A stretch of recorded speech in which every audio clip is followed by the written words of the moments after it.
Samuel stopped breathing in Hannah's arms. She shook him. Nothing. Shook him again. His lips were blue, his body limp as a rag doll. Clara screamed. Lily grabbed her mother's coat, crying words Hannah couldn't hear over the roaring in her own head. 4 ranches had slammed their doors today. 4 times she'd begged. 4 times they'd walked back into the killing cold. Now her son was dying in the snow, 50 feet from a stranger's porch, and Hannah Prescott did the only thing left. She crawled. If you want to know whether Samuel survives and what the rancher does when he opens that door, subscribe to my channel and follow this story until the very end. Drop a comment telling me which city you're watching from. I want to see how far this story travels. Hannah's knees hit the frozen porch. Her fists pounded wood. The door stayed shut. Please. She couldn't feel her hands anymore. Please, God, somebody. Behind her, Clara held Lily back. Both girls were crying. Samuel lay in Hannah's arms, not moving, not breathing, turning blue in the December twilight. The door swung open. A man filled the frame. Tall, broad, eyes the color of winter sky, empty as the land around them. Hannah looked up at him. "Mister, my boy ain't breathing. I got nowhere else to go. Every ranch from here to Laramie done turned us away." She thrust Samuel toward him. "Save him, please. I'll give you anything. I'll do anything. Just save my boy." The man didn't move. Hannah's heart cracked. Not again. Not another closed door. Not with Samuel dying in her arms. Then the man reached down and took her son. "Inside. Now. All of you." He turned and walked into the house. Hannah tried to stand. Her legs wouldn't work. Clara grabbed one arm, Lily the other, and together they dragged their mother through the door. The warmth hit Hannah like a wall. She gasped, pain shooting through her frozen limbs as blood started flowing again. But she couldn't think about that, couldn't think about anything except Samuel. The man was already at the kitchen stove. He'd ripped open his own shirt and pressed Samuel against his bare chest, wrapping his coat around both of them. Body heat. He said it like a command. Only thing that'll warm him fast enough. Is he? Hannah crawled toward them. Is he breathing? Hush. The man pressed his ear to Samuel's chest. His jaw tightened. He adjusted the boy's head, tilting it back slightly, and covered Samuel's mouth and nose with his own mouth. He breathed into her son.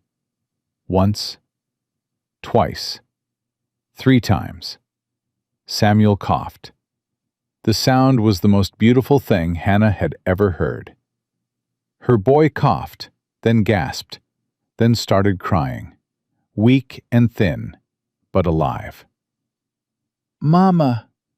Samuel's voice was barely a whisper. "Mama, I'm cold."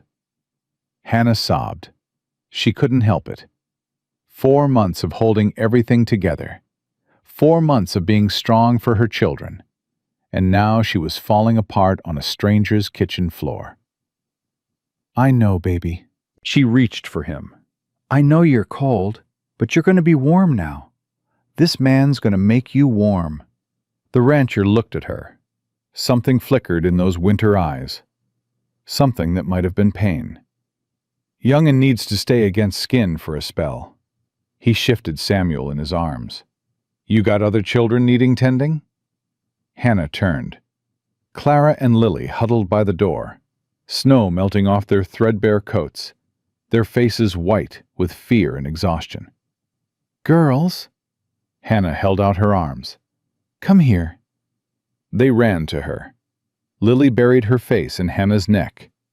Clara wrapped her arms around both of them, but kept her eyes on the stranger, watching, waiting, ready. "That one's got sense." The man nodded at Clara. "Kept watching me like I might turn mean any second." Clara's chin lifted. "Men do turn mean. Seen it plenty." Clara. Hannah's voice held a warning. The man didn't flinch.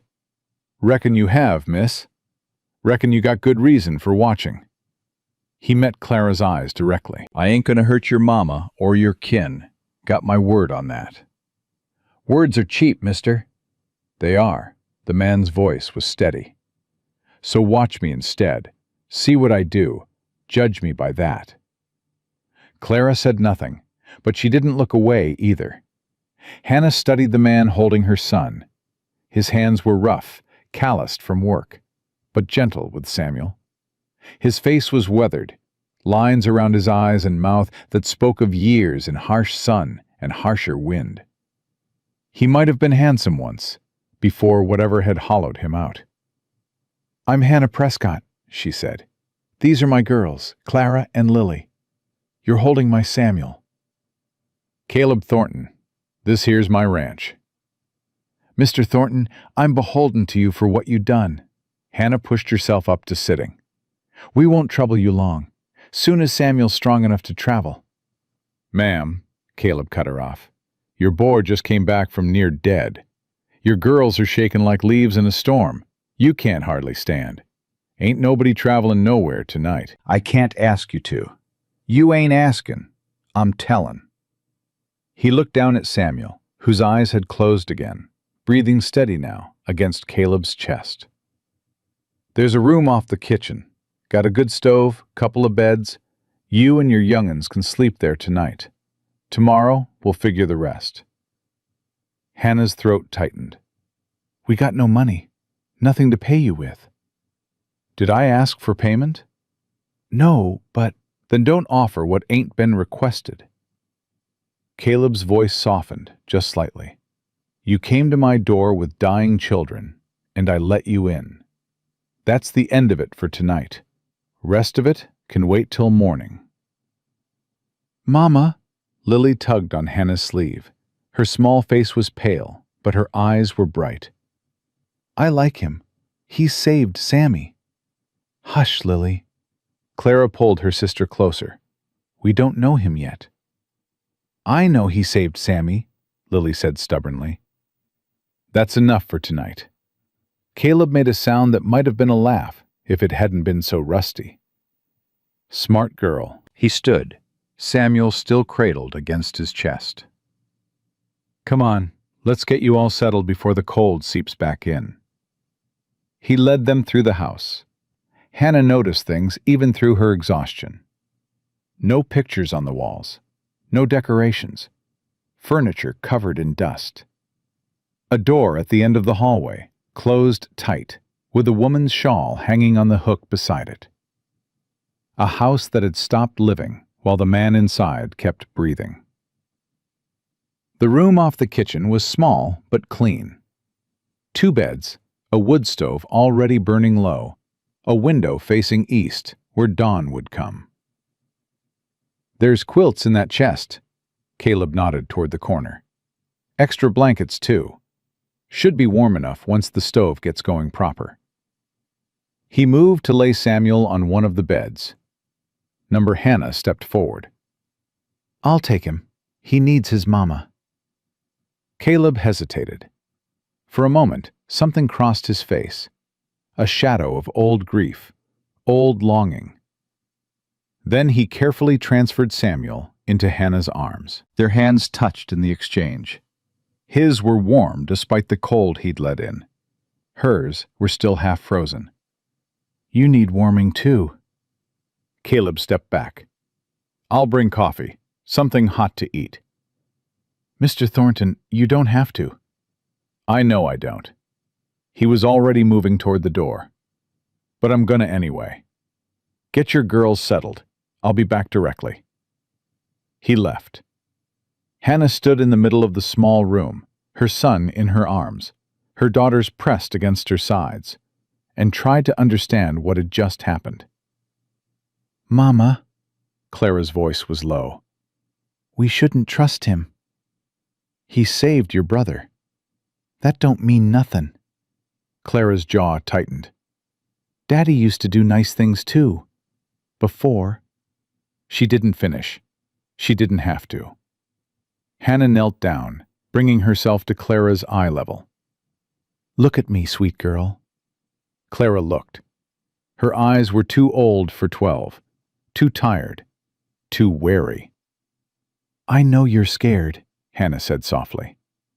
"I know men have given you reason to be scared. But we got no choice right now. We got nowhere else to go. We could leave in the morning. And go where?" Hannah shook her head. "Baby, we've been walking for 4 months. We got no money, no food, no place that'll take us. Your brother almost died tonight." She paused, letting that sink in. This man opened his door when nobody else would. That don't mean we trust him blind. But it means we give him a chance. You understand? Clara's lip trembled. Just barely. Just for a second. Then she locked it down, that steel coming back into her spine. "I'll watch him," she said. "Every minute. If he tries anything, then we deal with it. Together." Hannah touched her daughter's cheek. "But tonight we're warm. Tonight Samuel's alive. Tonight, that's enough." Clara nodded slowly. She reached into her coat pocket and pulled out a rock, sharp-edged, stained dark on one side. Hannah recognized it. The rock from Laramie. The rock Clara had used to make a man bleed when he tried to drag Hannah into an alley behind the saloon. "You keep that close," Hannah said, "just in case." "Always do." They settled onto the beds. Hannah held Samuel against her chest, his breathing steady now, his color coming back. Lily curled up beside them, already half asleep. Clara sat on the other bed, facing the door, the rock in her lap. They were still in that position when Caleb returned with a tray. Coffee, bread, some kind of stew that smelled better than anything Hannah had eaten in months. He stopped in the doorway, taking in the scene. His eyes lingered on Clara and her rock. "Good," he said quietly. "Keep it sharp." Clara blinked. "You ain't gonna tell me to put it away?" "Why would I?" Caleb set the tray on the small table by the window. "Girl your age, been through what you been through, ought to have something to protect herself with." He met Clara's eyes. "Just make sure you hit hard enough to count if you ever got to use it." "I hit hard enough," Clara said. "Ask the man in Laramie." Caleb nodded. "I reckon he learned that the hard way." He turned to Hannah. "Eat something. You're thin as a fence rail. Can't take care of them young'uns if you're too weak to stand." Hannah wanted to argue, wanted to say she'd been taking care of her children just fine. But the smell of that stew made her stomach cramp with hunger. And the truth was, she hadn't eaten in 2 days. "Thank you," she said instead. Caleb nodded and moved toward the door. "Mr. Thornton." He stopped. "Why'd you open your door?" Hannah had to ask. 4 other ranches today. They saw us. They saw my children. They closed their doors anyway. Why didn't you?" Caleb was quiet for a long moment. His hand rested on the door frame, his back to her. When he spoke, his voice was rough, like the words had to be dragged out of somewhere deep. "Had a wife once. Rebecca. She died 6 years back. Birthing complications. Baby died too." Hannah's chest tightened. "I'm sorry. She always said this house was too quiet, too empty. Said she wanted it full of children someday." Caleb's fingers tightened on the wood. "I've been keeping it empty on purpose, keeping everyone out. Figured if nobody was here, nobody could leave." He paused. "But when I saw your boy's face, blue like that, I thought, Rebecca would have opened that door, wouldn't have even hesitated. And if I kept it closed, if I let a child die on my porch to protect myself from hurting again, I'd be spitting on everything she was."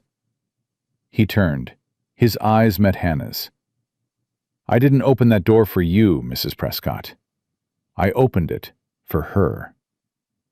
Then he was gone, Hannah stared at the empty doorway.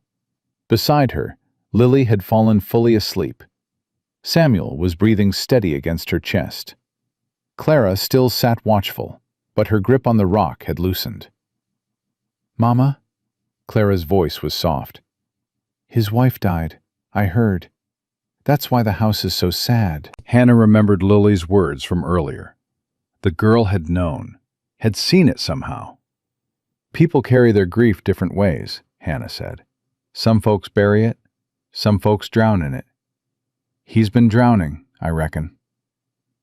Clara was quiet for a moment. Then, "He didn't look at you the way those other men did. The ones who wanted things." "No," Hannah agreed. "He didn't." "That's something, I guess." "That's something." They ate in silence. The stew was good, hearty, and warm, and Hannah made herself eat slowly, even though she wanted to devour it. Clara ate too, and they saved some for Samuel when he woke. Later, after the candles were blown out and the room had settled into darkness, Hannah lay awake, listening to her children breathe.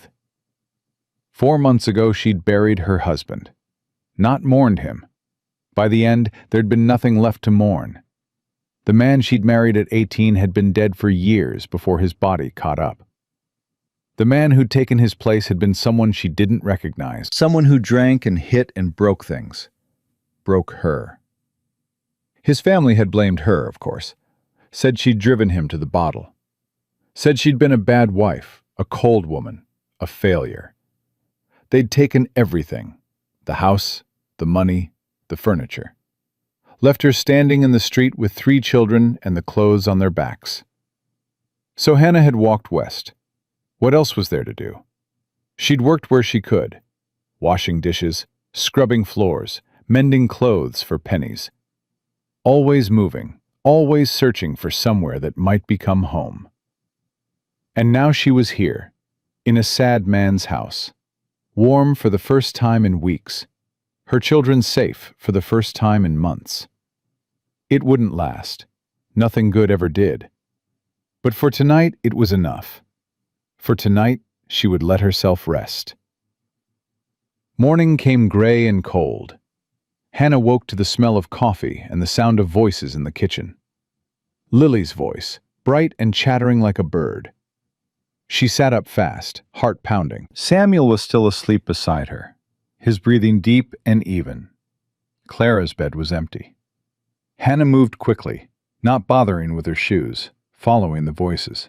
She found Lily sitting at the kitchen table, a plate of flapjacks in front of her, talking to Caleb like they'd known each other forever. "And then Mama said we had to leave real fast because the man was bleeding all over, and Clara said it was his own fault for grabbing, and I said—" "Lily." Hannah's voice came out sharper than she meant. Lily spun around. "Mama, Mr. Caleb makes the best flapjacks. Better than Daddy's even." Caleb stood at the stove, spatula in hand, looking vaguely uncomfortable. She wandered in. I figured she needed feeding. "Where's Clara?" Hannah scanned the kitchen. "Outside." Caleb flipped a flapjack. Said she wanted to check the barn. Make sure there weren't any threats, I reckon.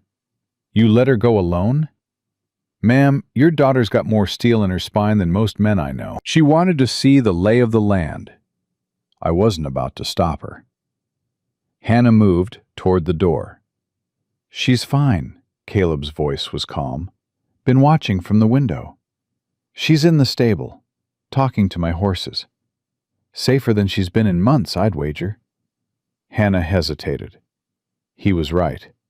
Clara needed to feel in control, needed to scout their surroundings. It was how she coped. "Sit down." Caleb nodded at the table. "Eat. Your girl will come back when she's ready." Hannah sat. Caleb set a plate in front of her. Flapjacks, golden brown, with honey drizzled on top. "Lily was right," Hannah said after the first bite. "These are good." Caleb made that rusty, almost laugh sound again. "Rebecca taught me. Said a man who can't cook is only half useful." She sounds like a smart woman. She was. His voice didn't waver, but something shifted in his eyes. Smartest person I ever knew. The kitchen door opened. Clara came in, stamping snow off her boots, her cheeks red from cold. "You got 4 horses," she announced. "A gray mare, a paint gelding, a bay, and a black stallion that tried to bite me." "That'd be Demon," Caleb said. "Don't take it personal. He tries to bite everyone." Clara almost smiled. Almost. "Why'd you name him Demon?" "Because when I bought him, the fella selling him said he was gentle as a lamb." Caleb shook his head. "Biggest lie I ever been told. But he's a good horse under all that meanness. Just takes time to earn his trust." Clara considered this. "I like the gray mare." "Dusty. Everybody likes Dusty," Lily said through a mouthful of flapjacks. "She's got kind eyes. Sit down." Caleb pointed Clara to a chair. "Eat something. Then we need to talk about what happens next." Clara sat. She took a plate, but didn't eat right away. Instead, she watched Caleb with those measuring eyes. Hannah watched her daughter watch him. Samuel's voice came from the doorway. "Mama?" Hannah turned. Her boy stood there, wrapped in a blanket, pale but standing on his own 2 feet. "Oh, baby." She was across the room in 3 steps, gathering him into her arms. "How do you feel?" "Hungry. That's the best word I've heard in days." Hannah pressed her lips to his forehead. "Come, sit. Let's get you fed." Samuel let her lead him to the table, but when she tried to set him in a chair, he pulled away and walked to Caleb instead. "You're the man who made me warm." Caleb looked down at the small boy. "That's right. Mama says you saved my life." Caleb's jaw tightened. "Your mama and sisters did most of the saving. I just opened a door."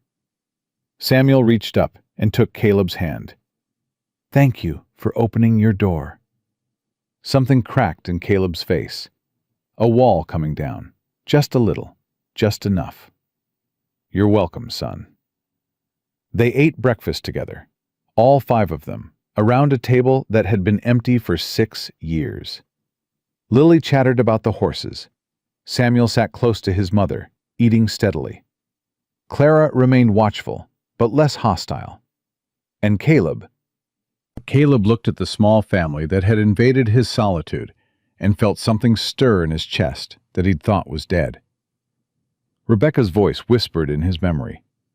"Fill this house, Caleb. Don't let it stay empty." He'd been empty for so long, hollow, a man going through motions without purpose. But Samuel's hand in his had been warm, and Lily's chatter had filled the silence, and Clara's wariness had reminded him that trust was earned, not given. And Hannah. He didn't let himself think about Hannah yet. That was a road too dangerous to walk. "We need to discuss arrangements." Hannah set down her fork. "I meant what I said last night. I'll work for our keep." "I figured you would." Caleb leaned back in his chair. "Here's what I'm thinking. New Year's Eve is in 3 days. I got neighbors coming for a gathering I agreed to host months back. Been dreading it, truth be told. House ain't fit for company, and I ain't got the first idea what to cook for a crowd." "You want me to help prepare?" "I want you to take over the whole thing." Caleb met her eyes. Cleaning, cooking, decorating, making this place look like something other than a tomb. "In exchange, you and your young'uns stay through winter. Warm beds, regular meals, roof over your heads. Come spring, you'll have some money saved, and you can decide where you want to go next." Hannah was quiet for a moment. "That's generous. That's practical." Caleb's voice was gruff. "I got a house needs tending, and you got children need shelter. Seems like we can help each other out." "What about after the gathering? After New Year's?" "Same arrangement. You keep house, I pay fair wages. Your young'uns go to school in town when the weather permits." Clara's head came up. "School?" Got a schoolhouse in Elkhorn. Caleb looked at her. 15 miles east. Teacher named Miss Holliday. She's good. Strict, but good. Clara's face did something complicated.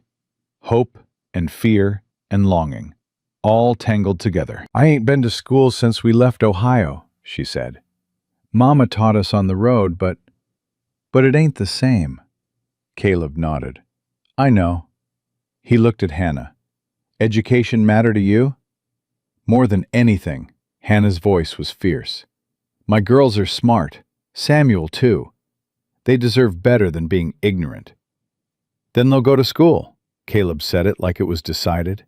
When the weather allows. Lily bounced in her seat. A real school? With other children? And books? Real school, real children, real books. Caleb's mouth twitched. Though I should warn you, there's a boy named Tommy Miller who puts frogs in girls' desks. Be on your guard. Lily's eyes went wide with delight. Frogs? Clara rolled her eyes. She would think that's exciting. For the first time since Hannah had met her, Clara looked like a 12-year-old instead of a tiny adult. It's a deal then. Hannah extended her hand. Through winter, fair wages, school for the children. Caleb looked at her hand. Then he reached out and shook it. Deal. His palm was warm and rough and steady. Hannah felt something spark where their skin touched. Something she hadn't felt in years.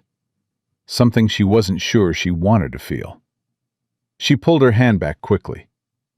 I'll start on the house today, she said, her voice brisk. Show me what needs doing.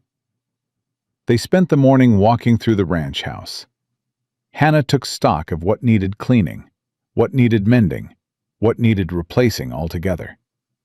The house had good bones, solid construction, quality furniture, rooms that had been beautiful once and could be again.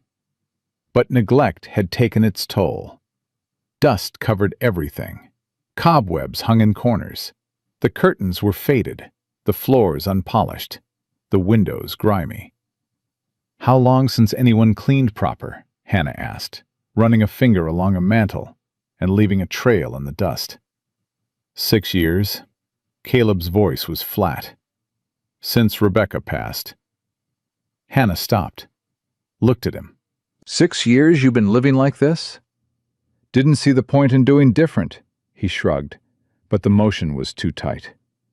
Ain't nobody here to see it. Ain't nobody here to care. You're here. Don't hardly count. Hannah studied him. This sad, hollowed-out man who had saved her son and offered her family shelter. It counts, Mr. Thornton, she said quietly. You count.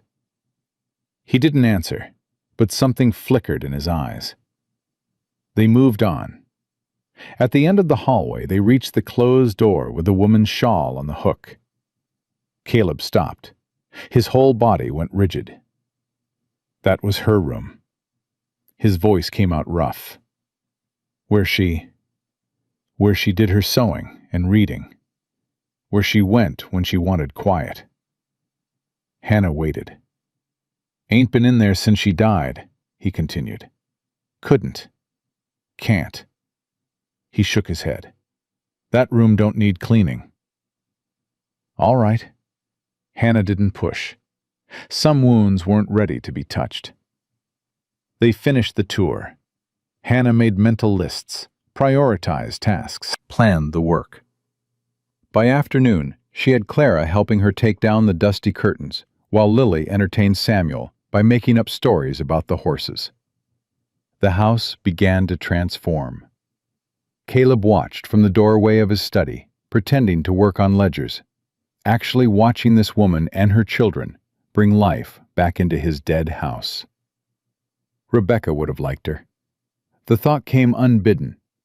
Rebecca would have liked her strength, her determination, the way she protected her children without smothering them.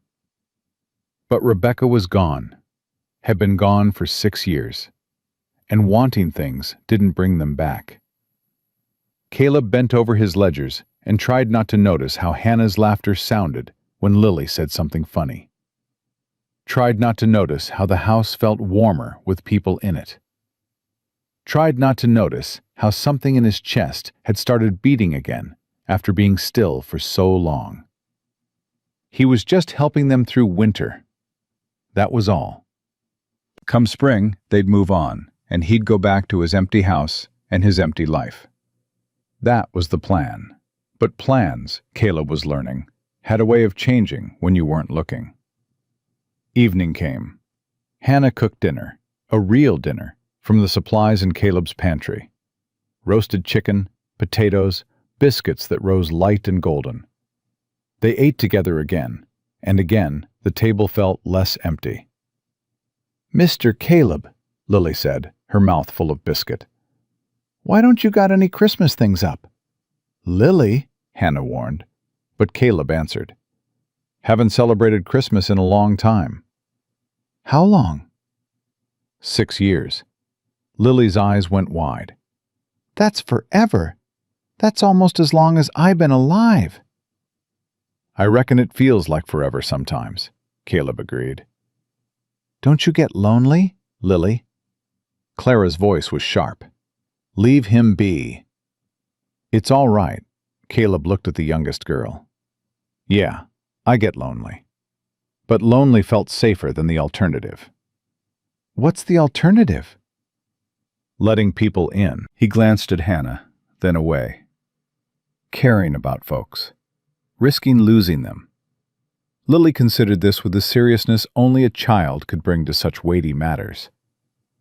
"That's dumb," she finally declared. "Lily!" Hannah was horrified. But Caleb laughed. Actually laughed. A real sound. Rusty, but genuine. "You know what?" he said. "You might be right about that." "Course I'm right," Lily nodded firmly. "Mama says being alone is the hardest thing. Harder than being scared. Harder than anything. She said that's why we keep going, even when everything's bad. 'Cause being together is better than being safe and alone." Hannah's cheeks flushed. "Lily, that was a private conversation." "It's true, though." Lily looked at Caleb. "And you opened your door. So maybe you're done being alone now." Caleb met the child's eyes. 8 years old, and she could see right through him. "Maybe I am," he said softly.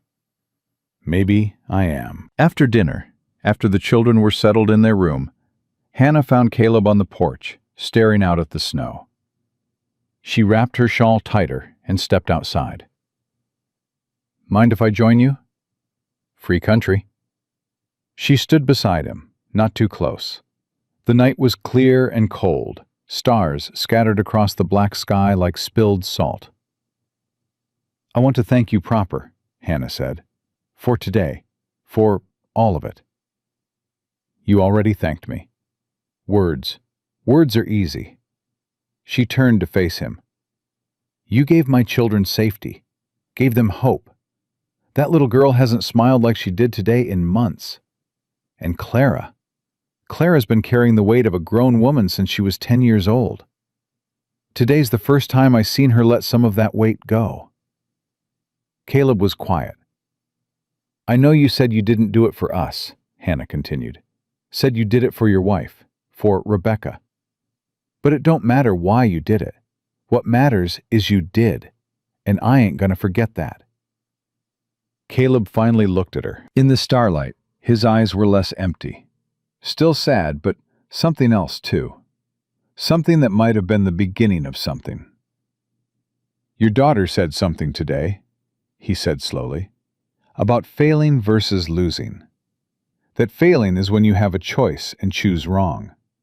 Losing is when you do everything right, and it still doesn't matter." Hannah remembered, at dinner, during one of their many conversations. She hadn't realized he'd been listening so closely. "I've been calling myself a failure for 6 years. Caleb's voice was rough. "Telling myself I failed Rebecca, failed our baby, failed at being a husband and a father before I ever got the chance to really be one. Mr. Thornton, But maybe, he swallowed hard, maybe I just lost them. Maybe there wasn't nothing I could have done different. Maybe I'd been punishing myself for something that wasn't my fault. Hannah's heart ached. For this man, for his grief, for the years he'd wasted in the prison of his own guilt. "It wasn't your fault," she said. "Losing someone you love, it's never your fault. It just is. And the only thing you can do is keep living. Keep going, even when it hurts. Especially when it hurts." Is that what you did, after your husband? Hannah was quiet for a moment. "My husband wasn't worth grieving," she finally said. "But the life I thought I'd have, the future I'd imagined, that was worth grieving. And yeah, I kept going. For my children, because they needed me to. Because giving up wasn't an option." You're strong. "I'm tired," Hannah laughed, but there was no humor in it. "I'm so tired, Mr. Thornton. Tired of being strong. Tired of fighting. Tired of watching my children suffer because I couldn't keep them safe." You kept them alive. Barely. Barely counts. Caleb turned to face her fully. Mrs. Prescott, "Hannah, you walked for 4 months with 3 children. You begged for work, scrubbed floors, did whatever you had to do to keep them fed. You faced down closed doors and cruel men and weather that could kill. And when your boy stopped breathing in your arms, you didn't give up. You crawled to my porch and pounded on my door until I opened it." He shook his head. "That ain't barely. That's everything. That's more than most people could do." Hannah's eyes burned with tears she refused to shed. "I don't feel strong," she whispered. "I feel broken." "Maybe strong and broken ain't opposites," Caleb said. "Maybe they're the same thing." They stood in silence. The cold pressed in around them, but neither moved to go inside. "What happens now?" Hannah finally asked. "Now we get through New Year's," Caleb said. "Get through winter. Take it one day at a time." "And then?" "Then we see." It wasn't a promise, it wasn't a plan, but standing there in the starlight, with her children warm and safe inside, with this broken man beside her who'd opened his door when no one else would. It was enough. For now, it was enough. The next 3 days passed in a blur of work and small miracles. Hannah attacked the house like it had personally wronged her. She scrubbed floors that hadn't seen soap in years. She beat rugs until clouds of dust rose like smoke signals. She polished windows until they sparkled, letting light pour into rooms that had forgotten what sunshine looked like. Clara worked beside her mother without complaint. The girl had a talent for organization, sorting through cluttered cupboards and bringing order to chaos. She didn't talk much, but she didn't need to. Her hands spoke for her, steady and capable. Lily appointed herself entertainment committee. She made up songs while she dusted, told stories to Samuel while Hannah worked, and asked Caleb approximately 400 questions a day. "Mr. Caleb, why do horses sleep standing up? Mr. Caleb, what's your favorite color? Mr. "Caleb, did you ever shoot a real outlaw?" Caleb answered every question with more patience than Hannah would have expected. The man who'd been a ghost in his own house was slowly becoming solid again, pulled back to life by an 8-year-old girl who didn't know the meaning of boundaries. "You're good with her," Hannah said on the second morning, watching Caleb show Lily how to brush Dusty's mane. Most men would have lost patience by now. Caleb shrugged. "She reminds me of someone." "Your wife?" "My sister." Caleb's hands stilled on the brush. "Eliza. She died 4 years back. Fever took her during a bad winter. Couldn't get to her in time. The roads were snowed in, and by the time I made it through..." Hannah's chest tightened. You lost your wife and your sister? And my parents, years before that. And a baby I never got to hold. Caleb resumed brushing, his movements mechanical. Seems like everyone I care about finds a way to leave. That ain't your fault. Didn't say it was. Just said it happens. Lily tugged on his sleeve. Mr. Caleb, you're being sad again. I can tell because your face goes all tight like this. She scrunched up her features in an exaggerated frown. Caleb stared at her. Then he laughed, that rusty sound that was becoming less rusty with each passing day. You got no filter, do you, little miss? Mama says I got too much honesty and not enough sense, Lily grinned. But I think honesty is better than sense. Sense is boring. Can't argue with that logic. Hannah watched them together, her heart doing something complicated in her chest. Lily had a gift for finding the cracks in people's armor and wiggling through. She'd done it with strangers on the road, charming food out of reluctant shopkeepers and smiles out of exhausted travelers. Now she was doing it with Caleb, and Hannah wasn't sure whether to be grateful or terrified. Grateful, she decided. Whatever happened come spring, Lily would have given this man something he'd been missing. And maybe he'd given her something too. A father figure who didn't raise his hand. A man who answered her questions instead of telling her to shut up. That was worth something. That was worth a lot. Samuel's attachment to Caleb grew stronger with each passing day. The boy followed him everywhere, a small shadow with big brown eyes. He didn't talk much, but he watched, learned. When Caleb fixed a broken chair, Samuel handed him tools. When Caleb checked on the horses, Samuel stood beside him, mimicking his stance. On the second evening, Samuel spoke his first full sentence since arriving. Mr. Caleb, can you teach me to be brave? Caleb looked down at the small boy. Brave? Like you. Samuel's voice was barely above a whisper. Mama says you're brave because you opened your door when you didn't have to. I want to be brave like that. I want to not be scared all the time. Caleb knelt down to Samuel's level. Something in his face shifted, softened. You want to know a secret, son? Samuel nodded. Being brave don't mean not being scared. It means being scared and doing the thing anyway. Caleb's voice was gentle. I was scared when I opened that door. Scared of what it might mean. Scared of letting people in after keeping them out so long. But I did it anyway.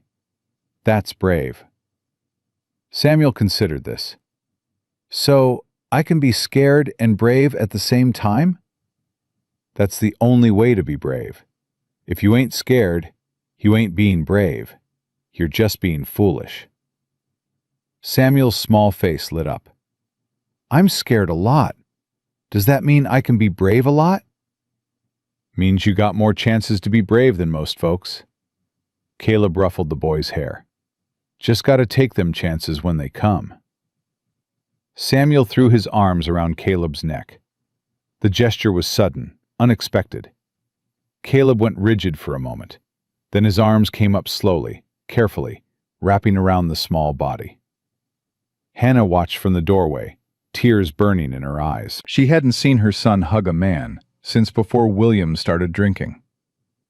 Samuel had learned to flinch away from male hands, to make himself small, to disappear into corners when his father's voice rose. Now here he was, clinging to a stranger, like Caleb was the only solid thing in a spinning world. And maybe he was. Maybe for all of them, Caleb Thornton had become something they hadn't known they needed. Clara remained the hardest to reach. She helped with the work, ate at the table, answered when spoken to. But she kept her distance from Caleb, that rock always in her pocket, her eyes always measuring. On the morning of New Year's Eve, Hannah found Clara in the hallway, standing in front of the closed door with Rebecca's shawl. Clara? Hannah kept her voice soft. What are you doing? Looking. Clara didn't turn around. This door is always closed. He said it was his wife's room. That's right, but there's something behind it. Clara touched the door frame. Something he's hiding. He's hiding his grief, baby. Hannah moved to stand beside her daughter. Some wounds take a long time to heal. That room is where he keeps his. Clara was quiet for a moment. Daddy kept his bottles hidden too. In the walls, in the floorboards. I always knew where they were. Hannah's heart clenched. That's different. Is it? Clara finally looked at her mother. How do we know what he's hiding isn't going to hurt us? Because hiding grief ain't the same as hiding meanness. Hannah cupped her daughter's face. Your daddy hid his drinking because he knew it was wrong. Mr. Thornton hides his pain because he can't face it yet. Those ain't the same thing. How can you tell the difference? By watching, by waiting, by seeing what a person does, not just what they say. Hannah smoothed Clara's hair back. You've been watching him for 3 days now. What have you seen? Clara's jaw worked. He's patient with Lily, even when she's annoying. He's gentle with Samuel, even though Samuel barely talks. He works hard. He don't raise his voice. He don't drink, least not that I've seen. She paused. He looks at you sometimes when he thinks nobody's watching, like you're something he can't figure out. Hannah felt heat rise to her cheeks. That don't mean nothing, Mama. Clara's voice was knowing. I'm 12, not stupid. Watch your tone, young lady. But Clara almost smiled. It's okay. I think maybe he needs someone to look at. Been alone too long. Gets strange being alone that long. Hannah didn't know what to say to that. Her 12-year-old daughter, who'd seen too much and grown up too fast, was giving her permission to... what? Feel something? Hope for something? It was too soon, too complicated, too dangerous. We should finish getting ready for tonight, Hannah said instead. Guests are coming at 6. Clara nodded and let the subject drop. But as they walked away, Hannah caught her daughter glancing back at that closed door one more time. Something was behind it. Something that mattered. Hannah just hoped it wouldn't destroy the fragile peace they built. The house transformed. By afternoon, it looked like a different place entirely. Clean windows let in winter light. Fresh evergreen boughs hung above doorways, filling the air with pine scent. Candles stood ready in every window, waiting to be lit when darkness fell. Hannah had found decorations in the barn, packed away in crates that hadn't been opened in years. She'd asked Caleb's permission before using them, watched his face go tight with old pain, then watched him nod anyway. Rebecca bought those, he'd said. First year we were married. Said every house needs Christmas, even out here in the middle of nowhere. Then she'd want them used, Hannah had replied. She'd want this house to feel like a home again. Caleb hadn't answered, but he'd helped her carry the crates inside, his hands gentle with the ornaments his dead wife had chosen. Now, with the decorations up and the food cooking, and the children dressed in their cleanest clothes, the ranch house looked like a place where people lived, where people laughed, where people belonged. Caleb stood in the doorway of the sitting room, taking it all in. She would have loved this. His voice was rough. Rebecca, she would have loved what you done. Hannah moved to stand beside him. Tell me about her. Not the sad parts, the good parts. Caleb was quiet for a long moment. Then he started talking. She couldn't cook worth a damn when we first married. Burned everything she touched.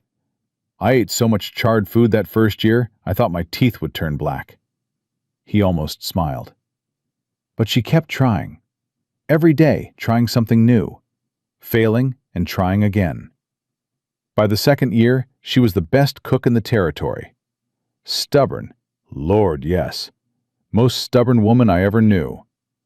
Once she set her mind to something, wasn't no force on earth could stop her. He shook his head.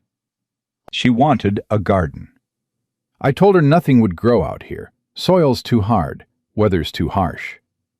She said that's what everyone said about me when I was young, and look how I turned out. Hannah laughed. She sounds like quite a woman. She was. Caleb's voice softened. She was everything good I'd ever known, wrapped up in one person. When she died, he stopped, swallowed hard. When she died, I thought I'd die too. Wished I would, some days. But you didn't. No, I didn't. Just stopped living instead. Caleb looked at Hannah, thought that was the same thing. Turns out it ain't. What's the difference? Dying ends the pain. Not living just stretches it out forever. Hannah understood that more than she wanted to admit. The years with William, after he'd changed, after the drinking started. She hadn't been living either, just existing, going through motions, waiting for something to change or something to end.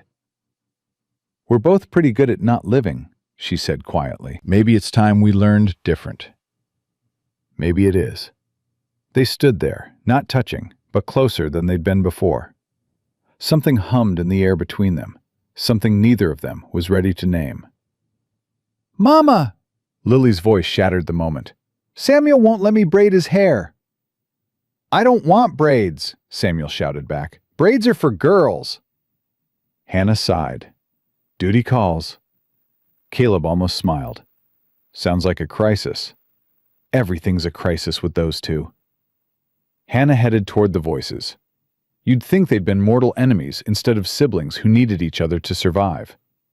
She was halfway down the hall when Caleb's voice stopped her. "Hannah." She turned. He stood there, this man who'd been dead inside for 6 years, looking at her like she was something unexpected. Something he hadn't planned for. "Thank you," he said, "for all of this. For," he gestured vaguely, "everything." "You already thanked me." "I know, but I mean it." Hannah nodded. She didn't trust her voice to say anything else. Then she went to break up the braid war, leaving Caleb standing in his transformed house, looking like a man who'd just realized he might want to live after all. The neighbors started arriving at 6. First came the Wheelers, Jacob and Ruth, their wagon pulling up through the snow with bells jingling on the horse's harness. Ruth was a round woman, with warm eyes and quick hands.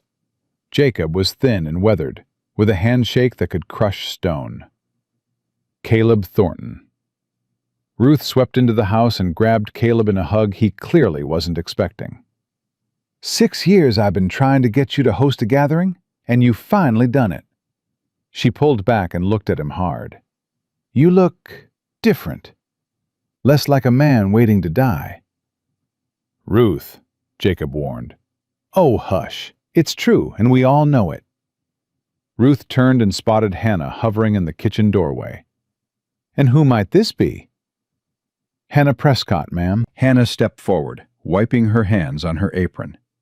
"I'm helping Mr. Thornton with the preparations." Helping. Ruth's eyes moved between Hannah and Caleb with knowing calculation. "Is that what they're calling it these days?" "Ma'am?" Hannah felt heat rise to her cheeks. "It ain't like that. I needed work, he needed help. That's all." "Mm-hmm." Ruth's tone said she didn't believe a word of it. "Well, whatever it is, it's good to see this house looking like a home again." She spotted Lily peeking around the corner. "And who's this little one?" Lily bounded forward with zero hesitation. "I'm Lily. That's my mama. I have a sister named Clara and a brother named Samuel. Mr. Caleb saved Samuel's life when he stopped breathing. Now we live here, and I help with the horses. Dusty's my favorite." Ruth blinked at the torrent of words. "Well, ain't you just a fountain of information?" Mama says I talk too much. Lily shrugged. But I figure, if you got words, you might as well use them. Ruth laughed, a big, genuine sound that filled the room. "I like this one, Caleb. She got more personality than you've shown in 6 years combined." Caleb made that rusty sound that was becoming more like a real laugh. "She's got more personality than most folks I've ever known." More neighbors arrived. The Hendersons, an older couple with matching silver hair. The Dawsons, young and newly married, nervous at their first social gathering. The Millers, with their son Tommy, who Lily immediately challenged to a staring contest. The house filled with voices and warmth and the smell of good food. Hannah moved through the gathering like she'd been born to host, refilling glasses and making sure everyone had what they needed. Clara helped serve, her watchfulness softening as she saw how the neighbors treated her mother, with respect and kindness rather than suspicion. Samuel stayed close to Caleb, holding onto his pant leg whenever too many strangers got near. And Caleb led him, adjusted his movements to accommodate the small shadow at his side, introduced him to neighbors with a casual possessiveness that made Hannah's throat tight. "This here's Samuel. He's staying with me for a spell. Good boy. Quiet, but he sees everything." The words were simple, but the way Caleb's hand rested on Samuel's shoulder, protective and gentle, said something more. Said this child matters. Said hurt him and answer to me. Hannah watched and felt her heart do something dangerous. Midway through the evening, Ruth cornered her in the kitchen. "All right, honey," the older woman crossed her arms. "Tell me the real story." "I told you, ma'am, I needed work and—" Ruth held up a hand. "I've been married 37 years. I know what it looks like when a man's coming back to life. And I know what it looks like when a woman's afraid to hope." She softened. "You ain't got to tell me everything. But tell me enough so I know whether to be happy or worried." Hannah's hands stilled on the dish she'd been washing. "My husband died 8 months ago," she said quietly. "His family took everything. I've been walking west with my children ever since, looking for somewhere that would have us. 4 ranches turned us away the night we arrived here. My boy stopped breathing in the snow. Mr. Thornton was the only one who opened his door." Ruth was quiet for a moment. "And now?" "Now we got a place to stay through winter. Work, food, safety. More than we've had in a long time." Hannah met Ruth's eyes. "That's all it is, ma'am. That's all I'm letting it be. But you want it to be more." It wasn't a question. Hannah didn't answer. Ruth reached out and took her hand. "Caleb Thornton is a good man. Best man in this territory, if you ask me. But he's been broken for a long time. Lost his wife, his baby, his sister. Closed himself off from everyone and everything. I know. What I'm telling you is—" Ruth squeezed her hand. "If you're going to be the one to put him back together, you got to be willing to stay. He can't survive another leaving." "I ain't looking to put anyone back together, ma'am." Hannah pulled her hand back gently. "I'm just trying to keep my children alive." Ruth studied her for a long moment. Then she nodded. "Fair enough. But life's got a way of changing our plans. Just be careful. With him and with yourself. There's more than one kind of breaking." She left Hannah alone with her thoughts, and the dirty dishes, and the terrifying possibility that she was already in too deep to get out safely. Midnight approached. The neighbors gathered on the porch to watch the stars and ring in 1883.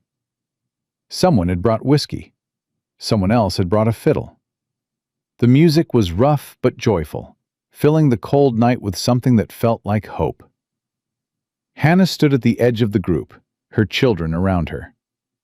Lily was teaching Tommy Miller a clapping game. Samuel had fallen asleep against Caleb's chest, carried there when his legs got too tired.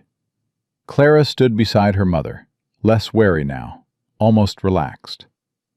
"This is nice," Clara said quietly. "I forgot what nice felt like." Hannah put her arm around her daughter. "It's been a long time since we had nice. Do you think it'll last?" The question was so raw, so vulnerable, that Hannah had to swallow hard before answering. "I don't know, baby. I hope so. But even if it don't, we'll have had this. We'll have had tonight. Sometimes that's enough." Clara leaned into her mother's side. "You like him, Mr. Thornton." "It's complicated. Grown-up things are always complicated." Clara sighed like she was 40 instead of 12. "But I've been watching him, 3 days now, and I think maybe he's different." "Different how?" "Different from Daddy. Different from the men in Laramie. Different from everyone who looked at us like we were problems to get rid of." Clara looked up at her mother.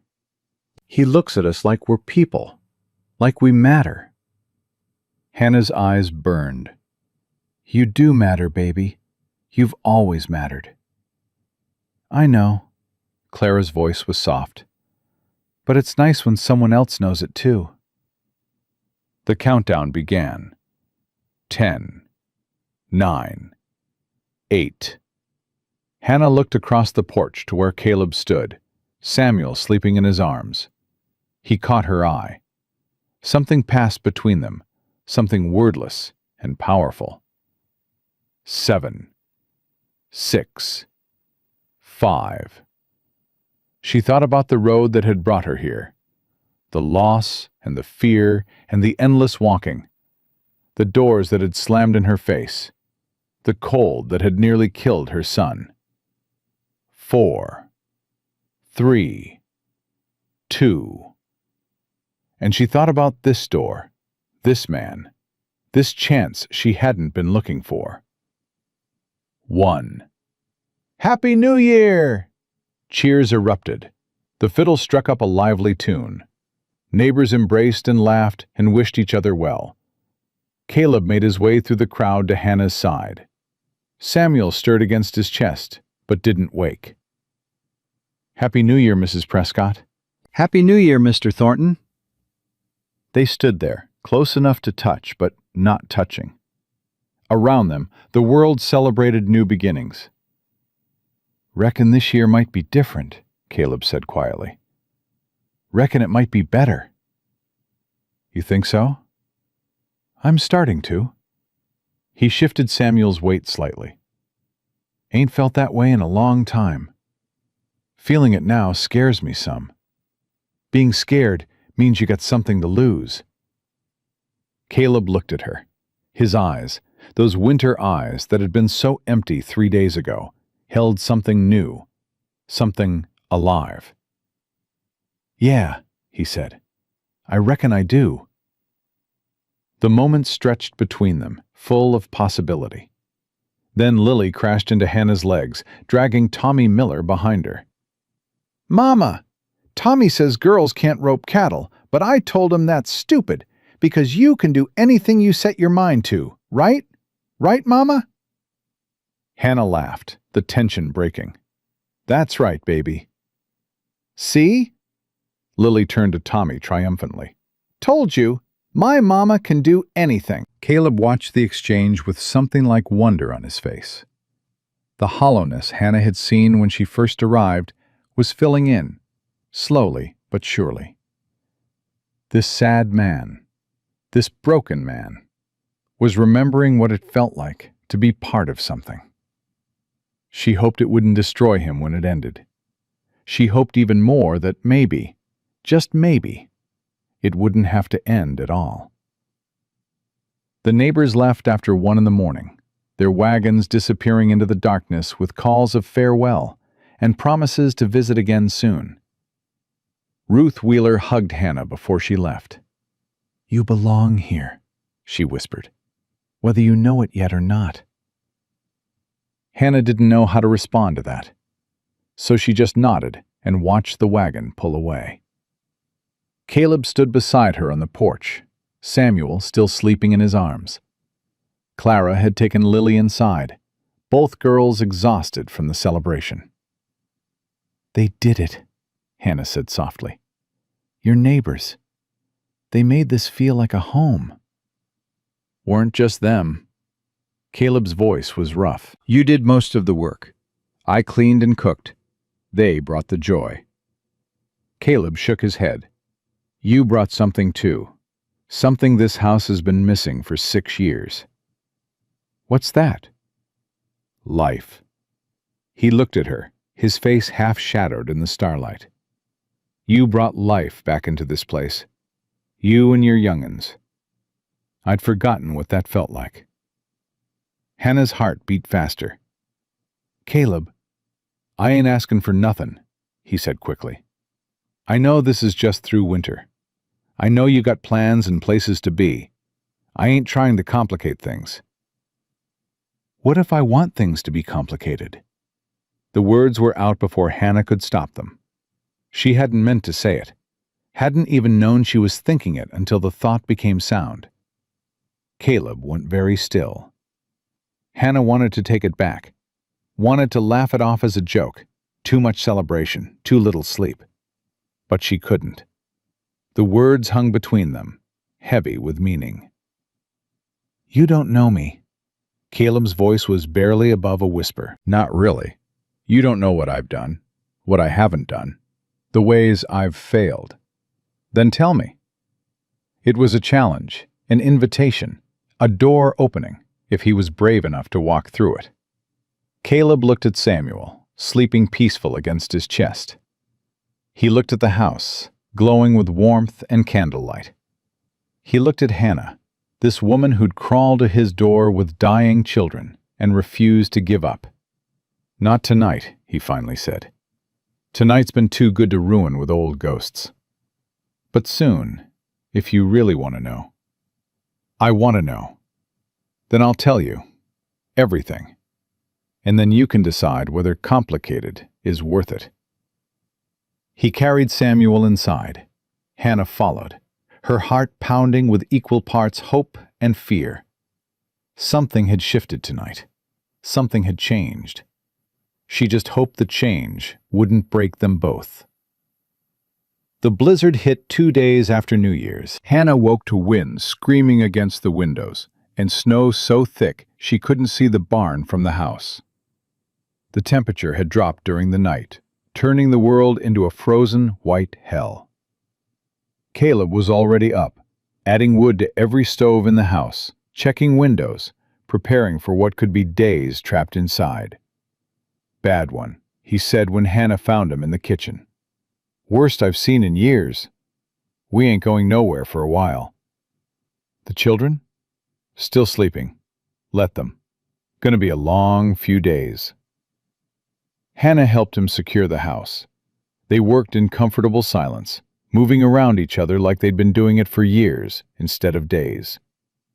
When they finished, Caleb made coffee, and they sat at the kitchen table, listening to the storm rage outside. "I need to check on the horses," Caleb stood. "Got a rope strung from the house to the barn for weather like this. Won't be gone long." Hannah grabbed his arm. "It's dangerous. Horses need tending. Can't let them freeze." "Then I'm coming with you." Caleb looked at her like she'd lost her mind. "You ever been in a blizzard like this?" "No, but I ain't letting you go alone." Something shifted in his eyes. Something warm. "Stubborn woman. You got no idea." They bundled up in every layer they could find. Caleb tied a rope around his waist, then around Hannah's, keeping them connected. The moment they opened the door, the cold hit like a physical blow. Hannah couldn't see anything, couldn't hear anything except wind. She grabbed the guide rope and followed Caleb's shape through the white, one step at a time, trusting him to lead her through. The barn was warmer, protected from the worst of the wind. The horses stamped and whinnied, nervous but safe. Caleb checked each one, making sure they had water that hadn't frozen, hay to eat, blankets on their backs. Hannah watched him work. His hands were gentle, his voice soft as he spoke to each animal. This man, who'd closed himself off from humans, still knew how to care for living things. "Dusty likes you," Caleb said, nodding at the gray mare who'd pressed her nose against Hannah's hand.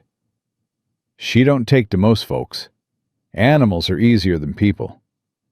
"Ain't that the truth?" Caleb finished with the last horse and turned to her. "We should get back. Storm's getting worse." The return trip was harder. The wind had shifted, blowing directly into their faces. Hannah couldn't breathe, couldn't see, couldn't do anything except hold onto the rope and keep moving. Halfway back, her foot caught on something buried in the snow. She went down hard. "Hannah!" Caleb was there instantly, pulling her up, wrapping his arms around her to shield her from the wind. "I'm fine," she shouted over the roar. "Just tripped. Hold on to me. Don't let go." She grabbed his coat and let him guide her the rest of the way. When they finally stumbled through the door, slamming it against the storm, they both collapsed against the wall, gasping for breath. "Mama!" Clara's voice came from the hallway. She appeared with Lily and Samuel behind her, all three children, wide-eyed with fear. "We're fine." Hannah pushed herself upright. "Just checking on the horses." "We thought you were gone." Lily's voice trembled. "We woke up and you weren't here, and the storm was so loud, and we thought—" She burst into tears.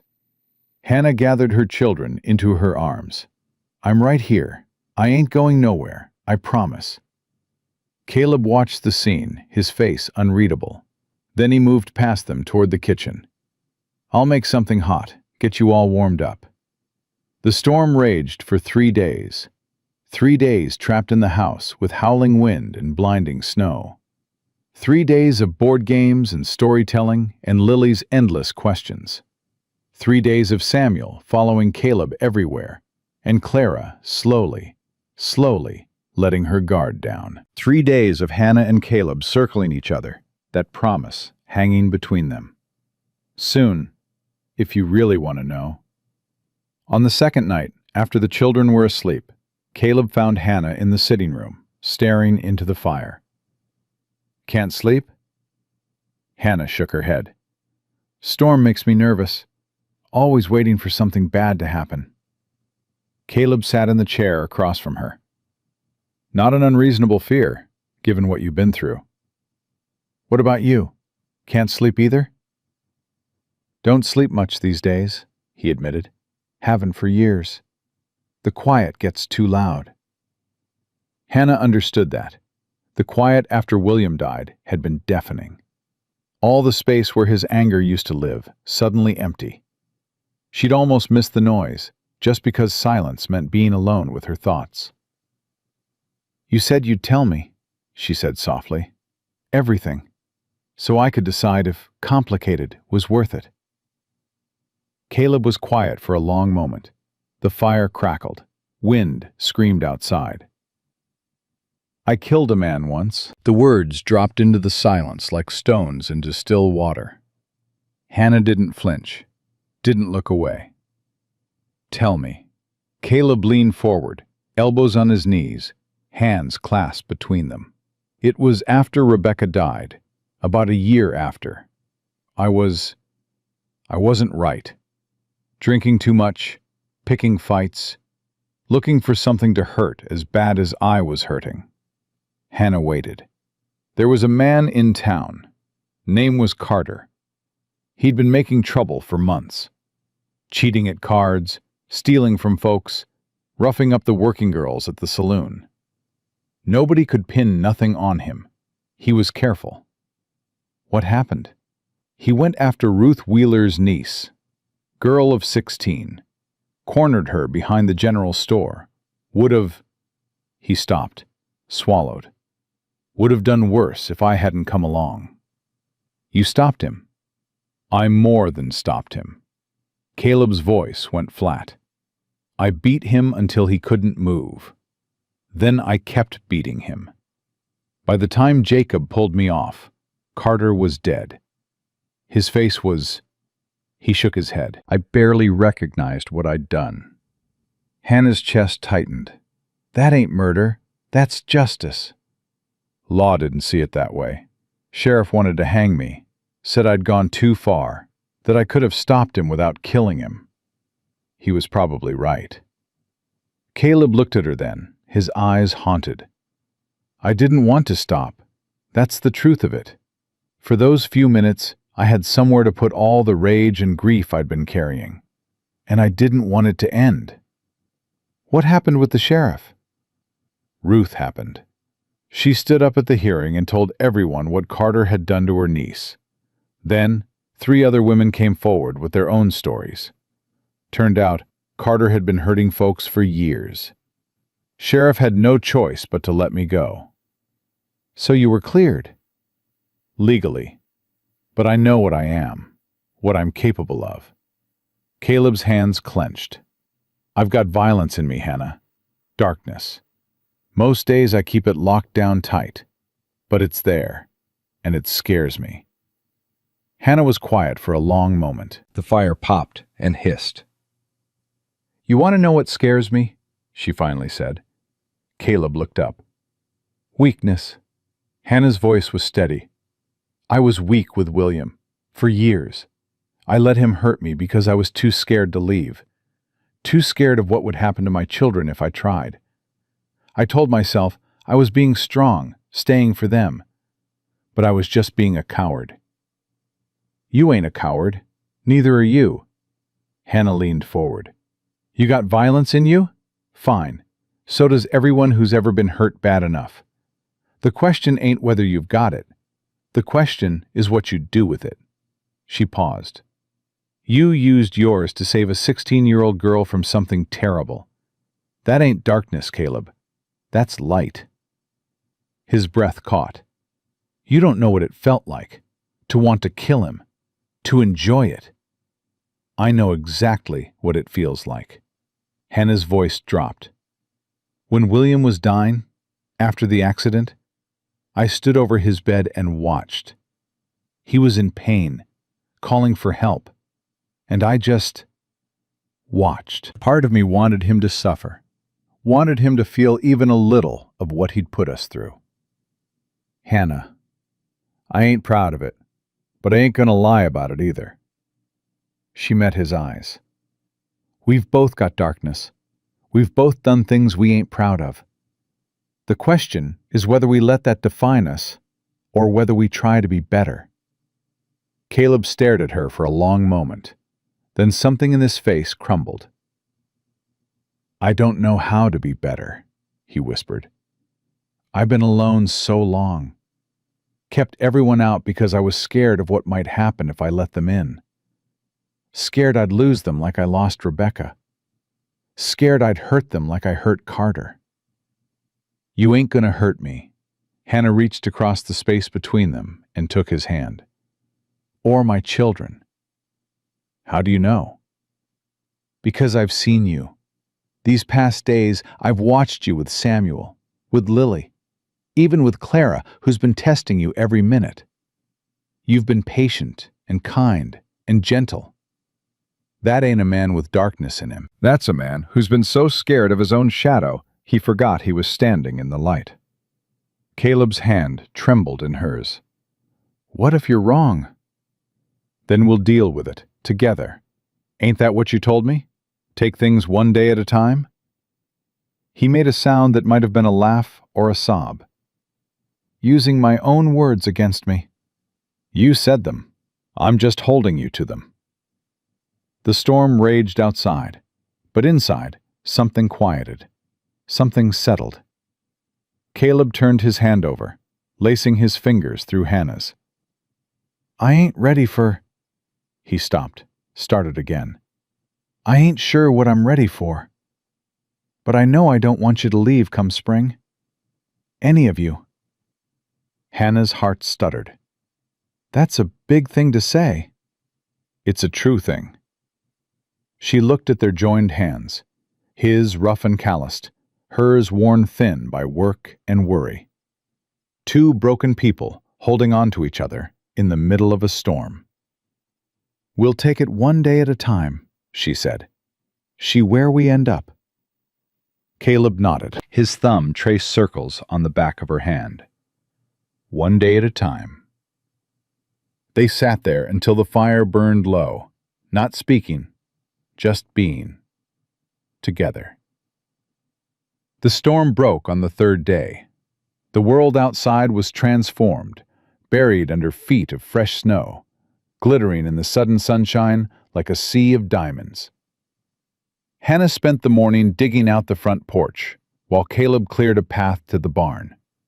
The children threw snowballs and made angels and laughed with a freedom Hannah hadn't heard in months. "This is the best day ever," Lily shouted, flopping backward into a drift. "You said that yesterday," Clara pointed out. "and the day before. Every day here is the best day ever." Hannah watched her daughters play and felt something loosen in her chest. This was what she'd wanted for them. Safety, joy, the chance to be children instead of survivors. Samuel tugged on her coat. "Mama, can I help Mr. Caleb with the horses?" "If he says it's okay." Samuel ran toward the barn, his small boots leaving deep prints in the snow. "He's attached," Clara said quietly, coming to stand beside her mother. "I know. What happens when we leave?" Hannah didn't answer. Couldn't answer. Because the truth was, she wasn't sure they would leave.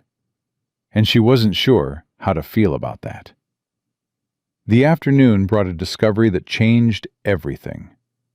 Hannah was cleaning upstairs, airing out the guest rooms that had been closed during the storm. She'd done this before, working around the closed door at the end of the hall, respecting Caleb's boundary. But today, that door was open. Not all the way, just a crack, just enough that Hannah could see a sliver of the room beyond. She should have walked away, should have respected his privacy, should have pretended she hadn't noticed. But something pulled her forward, some instinct she couldn't name. She pushed the door open. The room was frozen in time. A woman's room, preserved exactly as it must have been 6 years ago. A rocking chair by the window. A sewing basket with thread still spooled and ready. A writing desk with papers scattered across its surface. And on the bed, a leather-bound book. Hannah knew she shouldn't, knew it was wrong. But her feet carried her forward anyway, across the threshold into this space that had been sacred to a dead woman. The book was a diary. She could see that without opening it. Rebecca's diary. The record of a life cut short. Hannah reached for it. "What are you doing?" She spun around. Caleb stood in the doorway, his face pale, his eyes wild. The door was open. She said, "I'm sorry, I shouldn't have. That room is private." "I know, I'm sorry." Caleb's hands were shaking. He looked past her to the diary on the bed, and something in his face shattered. "I ain't been in here in 6 years." His voice was barely a whisper. "Ain't opened that door. Ain't looked at her things." Then how was it open? "I don't know." Caleb crossed the threshold slowly, like he was walking through water. "I don't know." He moved past Hannah to the bed. His hand hovered over the diary, trembling. "I looked for this, after she died. Turned the whole house upside down.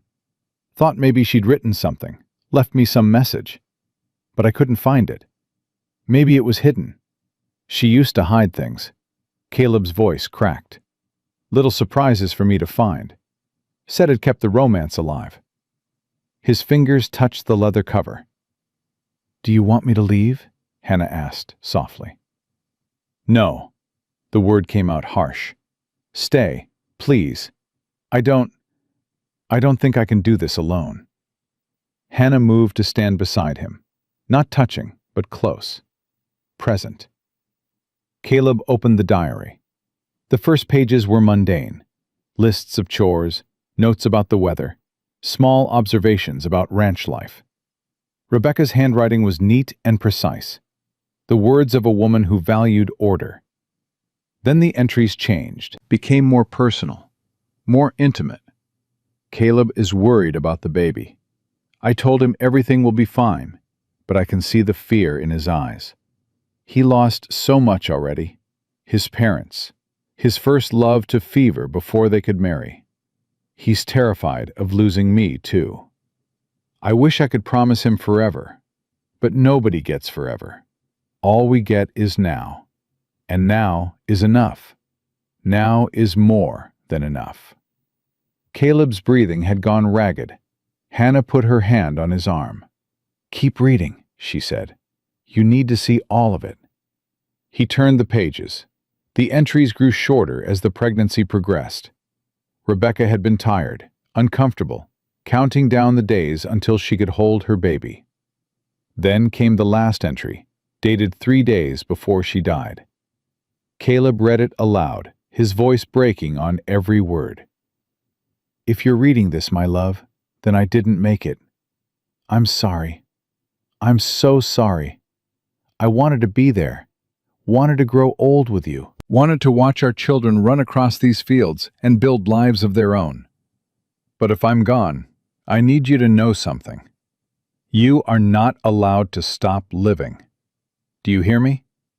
You are not allowed to close yourself off and waste the years I would have given anything to have. Find someone. Love again. Fill this house with laughter and noise and the chaos of family. That's what it was built for. That's what you were built for. Don't you dare spend the rest of your life missing me, Caleb Thornton. Miss me for a while. Grieve. That's natural. But then get up. Keep going. Find joy again. That's my last wish. My only wish. Live. Really live. For both of us. Forever yours, even when forever runs out. Rebecca. Caleb dropped the diary. His whole body was shaking. She knew. He choked out. She knew she might not make it. And she wanted me to... She wanted you to live, Hannah finished. She gave you permission. 6 years. Caleb's voice was raw. 6 years I've been punishing myself, thinking I owed her my grief. And the whole time, she wanted the opposite. You didn't know. You couldn't have known. But I should have. I should have looked harder. Should have found this years ago. Could have been living instead of just surviving. Could have been... He stopped. Looked at Hannah. Could have been ready for you. The words hung in the air between them. Caleb, Hannah breathed. She would have liked you, he said. Rebecca. She would have liked your strength, your stubbornness, the way you love your children. He reached out, his hand trembling, and touched her face. She would have said, you were exactly what I needed. Hannah leaned into his touch. What do you say? I say I'm scared. I say I don't know if I remember how to love someone. I say part of me still feels like I'm betraying her, even after reading that. He paused. But I also say that when I look at you, I feel something I ain't felt in 6 years. Something that feels like hope. And I ain't ready to give that up. Then don't. Caleb leaned forward. Hannah met him halfway. The kiss was soft, tentative. Two people who'd forgotten how to be gentle, remembering together. When they pulled apart, Caleb rested his forehead against hers. One day at a time, he whispered. One day at a time. Behind them, the storm clouds were clearing. Light poured through Rebecca's window, illuminating the diary on the bed. And somewhere, Hannah could almost imagine a woman with neat handwriting and a love of hidden surprises, smiling at what she saw. Clara saw them come down the stairs together. She was in the kitchen, helping Lily make lunch, when she heard their footsteps. Different than before. Closer. More in sync. And when they appeared in the doorway, Clara knew immediately that something had shifted. Her mother's cheeks were flushed. Caleb's eyes were brighter than she'd ever seen them. They weren't touching, but the space between them hummed with something new. Mama? Clara's voice was careful. Everything okay? Everything's fine, baby. Hannah moved to the stove, not quite meeting her daughter's eyes. Better than fine. Clara looked at Caleb. He met her gaze directly, and she saw something there she hadn't seen before. Hope. Real hope. Not the desperate kind that came before disappointment. Found something upstairs, Caleb said. Something I've been looking for a long time. What? Answers. He sat down at the table, and Samuel immediately climbed into the chair beside him. Turns out my wife left me a message before she died. Took 6 years to find it. Lily abandoned her lunch preparations. What did it say? Caleb glanced at Hannah, then back at Lily. She said she wanted me to be happy, to stop grieving and start living, to find someone to love again. Lily's face lit up. Like Mama? Clara's stomach dropped. Lily. Hannah's voice was sharp. That ain't appropriate. But it's true, ain't it? Lily looked between the adults with that unsettling perception she carried. You like each other. Anyone can see it. The kitchen went quiet. Samuel looked confused. Clara held her breath. Caleb spoke first. Your sister ain't wrong. He looked at Hannah, then at Clara. I care about your mother, and I care about all of you. What happens with that caring? Where it goes from here?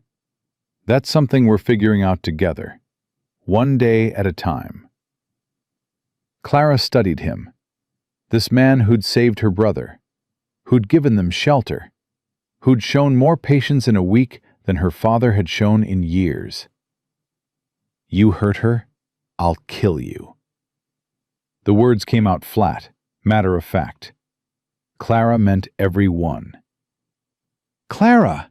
Hannah was horrified. But Caleb nodded slowly. Fair enough. If I hurt her, I'll deserve it. Something passed between them, an understanding. Clara wasn't giving her blessing, not yet. But she was giving him a chance, a real one. Lily broke the tension by throwing her arms around Caleb's neck. Does this mean we get to stay forever? Caleb's arms came up around her, and Clara saw his eyes close briefly. Saw something that might have been tears. That's up to your mama, he said. But I'm hoping so. All eyes turned to Hannah. She stood by the stove, her back straight, her hands trembling slightly at her sides. Clara knew that posture. Her mother was scared. Scared to hope. Scared to trust. Scared to let herself want something good. One day at a time, Hannah said finally. That's all I can promise right now. It was enough. For now, it was enough. The days that followed were different. Not dramatically different. Caleb still worked the ranch. Hannah still kept house. The children still did their chores and played and argued and made up. But underneath the routines, something had changed. Caleb touched Hannah now. Small touches. A hand on her shoulder as he passed. Fingers brushing when he handed her coffee. Nothing scandalous, nothing the children couldn't see. But each touch carried weight. Each one said, I'm here. I'm choosing this. I'm choosing you. Hannah let him. That was the bigger change. She let herself be touched without flinching. Let herself lean into his warmth instead of pulling away. Let herself imagine a future that included him. Samuel started calling him Pa. It happened on the 5th day after the storm. Caleb was teaching the boy how to care for the horses, showing him how to brush their coats and check their hooves. Samuel listened with rapt attention, his small hands mimicking Caleb's movements. "Am I doing it right, Pa?"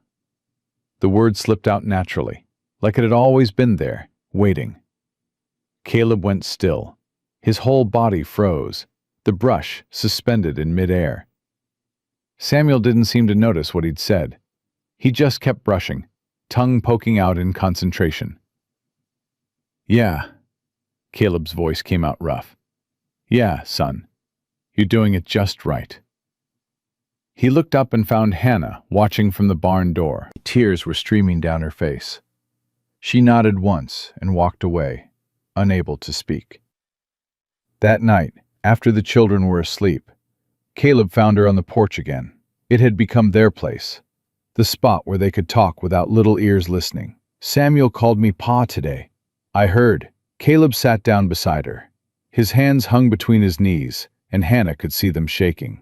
"I ain't never been nobody's pa before." "You could be." Hannah's voice was soft. "If you wanted. What about their real father?" "William lost the right to be called their father years ago." Hannah's jaw tightened. "He hurt them, scared them, made them think that's what fathers do. You've shown them different in 2 weeks than he did in their whole lives." "I don't know how to be a father," Caleb said. "Don't know if I'd be any good at it." "You're already doing it. Don't you see that?" Hannah turned to face him. "The way you are with Samuel, teaching him things, letting him follow you around, being patient when he's scared. That's fathering, Caleb. You're already doing it." "And Clara?" Hannah laughed softly. "Clara's going to take time. She's got more walls than you do. But she's watching, testing. And so far, you're passing." "What about Lily?" "Lily decided you were family the second day." Hannah shook her head. "That girl's got no filter and no fear. She'll love you without hesitation if you let her." Caleb was quiet for a long moment. When he spoke, his voice was thick. "I want to let her. I want to let all of them. I'm scared of losing them. Like I lost everyone else." Hannah took his hand. "Fear don't go away, Caleb. Not ever. You just learn to live with it. Learn to act anyway." "Is that what you're doing?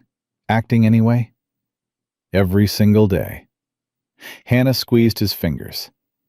"Every single day I wake up scared that something's going to take this away, that we'll have to run again, that my children will suffer more than they already have. But I get up anyway." I keep going anyway, because stopping ain't an option. You're braver than me. No, I'm just more practiced at being scared. Caleb lifted her hand to his lips and kissed her knuckles. "Then maybe you can teach me." "Maybe I can." The letter arrived a week later. Hannah was sorting through the mail Caleb had brought from town when she saw the handwriting. Her blood went cold. William's mother, she knew that precise, cruel penmanship, had received enough letters full of accusations and blame to recognize it anywhere. Her hands shook as she opened the envelope. "Mrs. Prescott, it has come to our attention that you have taken up residence with a man in Montana Territory. Word travels, even to Ohio. We find this behavior disgraceful, but unsurprising given your character. However, our concern is not for you. It is for our grandchildren, William's children. They deserve better than to be raised by a woman of loose morals in a frontier hovel. We are pursuing legal custody. Our attorney assures us that any judge will see the impropriety of your current situation and rule in our favor. A widow living with an unmarried man, exposing innocent children to such scandal. No court will allow this to continue. You have 1 month to surrender the children voluntarily. If you do not, we will come for them. And we will win. Consider this your only warning. Margaret Prescott." Hannah couldn't breathe. The letter dropped from her fingers. The room spun. All the safety she'd started to feel, all the hope she'd allowed herself, collapsed in an instant. They were going to take her children. "Hannah?" Caleb's voice came from far away. Then his hands were on her shoulders, turning her, and she was looking up into his concerned face. "What's wrong?" What happened? She couldn't speak, could only point at the letter on the floor. Caleb picked it up, read it. His expression went from confused to furious in the space of 3 sentences. Who the hell is Margaret Prescott? William's mother. Hannah's voice came out hollow. She blamed me for his drinking, said I drove him to it. When he died, she told everyone I'd killed him. She's threatening to take the children? She says she'll get custody. Says living here with you proves I'm unfit. Hannah's legs gave out. She would have fallen if Caleb hadn't caught her. Oh God, Caleb. They can't take my babies. They can't. They ain't taking nobody. Caleb's voice was steel. You hear me? Nobody's taking those children. You don't understand. The Prescotts have money, lawyers, connections. And she's right. The way things look, a widow living with an unmarried man. Hannah's voice broke. No judge will see this as proper. They'll call me a whore and give my children to the people who raised the monster that hurt them. Caleb's jaw tightened. Then we change how things look. What? Marry me. The words hit Hannah like a physical blow. What? Marry me, Caleb said again. Today, tomorrow, as soon as we can get a preacher out here. If you're my wife, there ain't nothing improper about you living in my house. You can't marry me just to solve a legal problem. Who says that's why I'm doing it? Caleb cupped her face in his hands. I was going to ask you anyway. Eventually. When I figured you'd say yes. But if those vultures think they're going to swoop in and take your children, they got another thing coming. Caleb, I love you, Hannah. The words stopped her cold. He'd never said it before. Never put it into words, even though she'd felt it in every touch, every look, every small kindness. I love your children, he continued. I love this life we're building. I ain't gonna let some bitter old woman in Ohio destroy it because she needs someone to blame for her son's failings. Hannah's tears spilled over. You can't mean that. You barely know me. I know everything I need to know. Caleb's voice was fierce. I know you walked for 4 months to keep your children safe. I know you crawled through a blizzard when your son stopped breathing. I know you see people for who they are, not who they pretend to be. I know you've got more strength in your little finger than most men have in their whole bodies. But marriage is what I want. Is what I've wanted since the night you told me failing ain't the same as losing. He pressed his forehead to hers. Say yes, Hannah. Not because of the letter. Because you want to. Because you feel what I feel. Hannah closed her eyes. She thought about William, about the promises he'd made that he'd broken one by one, about the fear that had become her constant companion, about the walls she'd built to protect herself and her children. And she thought about Caleb, about his patience, his gentleness, the way he looked at her like she was something precious, the way he'd opened his door when no one else would. Yes. The word came out barely above a whisper. Caleb pulled back. What? Yes, stronger now. I'll marry you. Something blazed in his eyes. Joy, relief, love, everything at once. He kissed her then. Not soft like before, but fierce, claiming. A promise sealed with breath and heat and the desperate hope of 2 people who'd both learned that happiness was fragile and had decided to fight for it anyway. When they pulled apart, Hannah was shaking. What do we tell the children? The truth, Caleb said. That we love each other. That we're going to be a family. That nobody's going to tear us apart. Clara won't trust it. She'll think it's too fast. Then we show her she's wrong, day by day, same way we've been doing. Hannah nodded. She picked up the letter from the floor and looked at it one more time. We should burn this. Not yet, Caleb took it from her. "We might need it. Evidence of harassment, threats. If they want a legal fight, we'll give them one." "You'd do that? Fight them in court?" "I'd do anything." Caleb's voice was absolute. "For you. For those children. For this family. Anything." Hannah believed him. God help her, she believed him. They told the children that night. Lily shrieked with joy and threw herself at Caleb so hard she nearly knocked him over.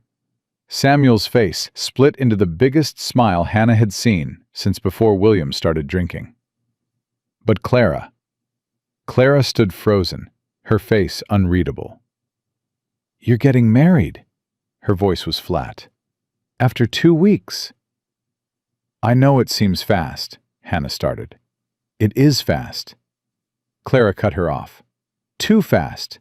People don't fall in love in 2 weeks. They just don't." Caleb stepped forward.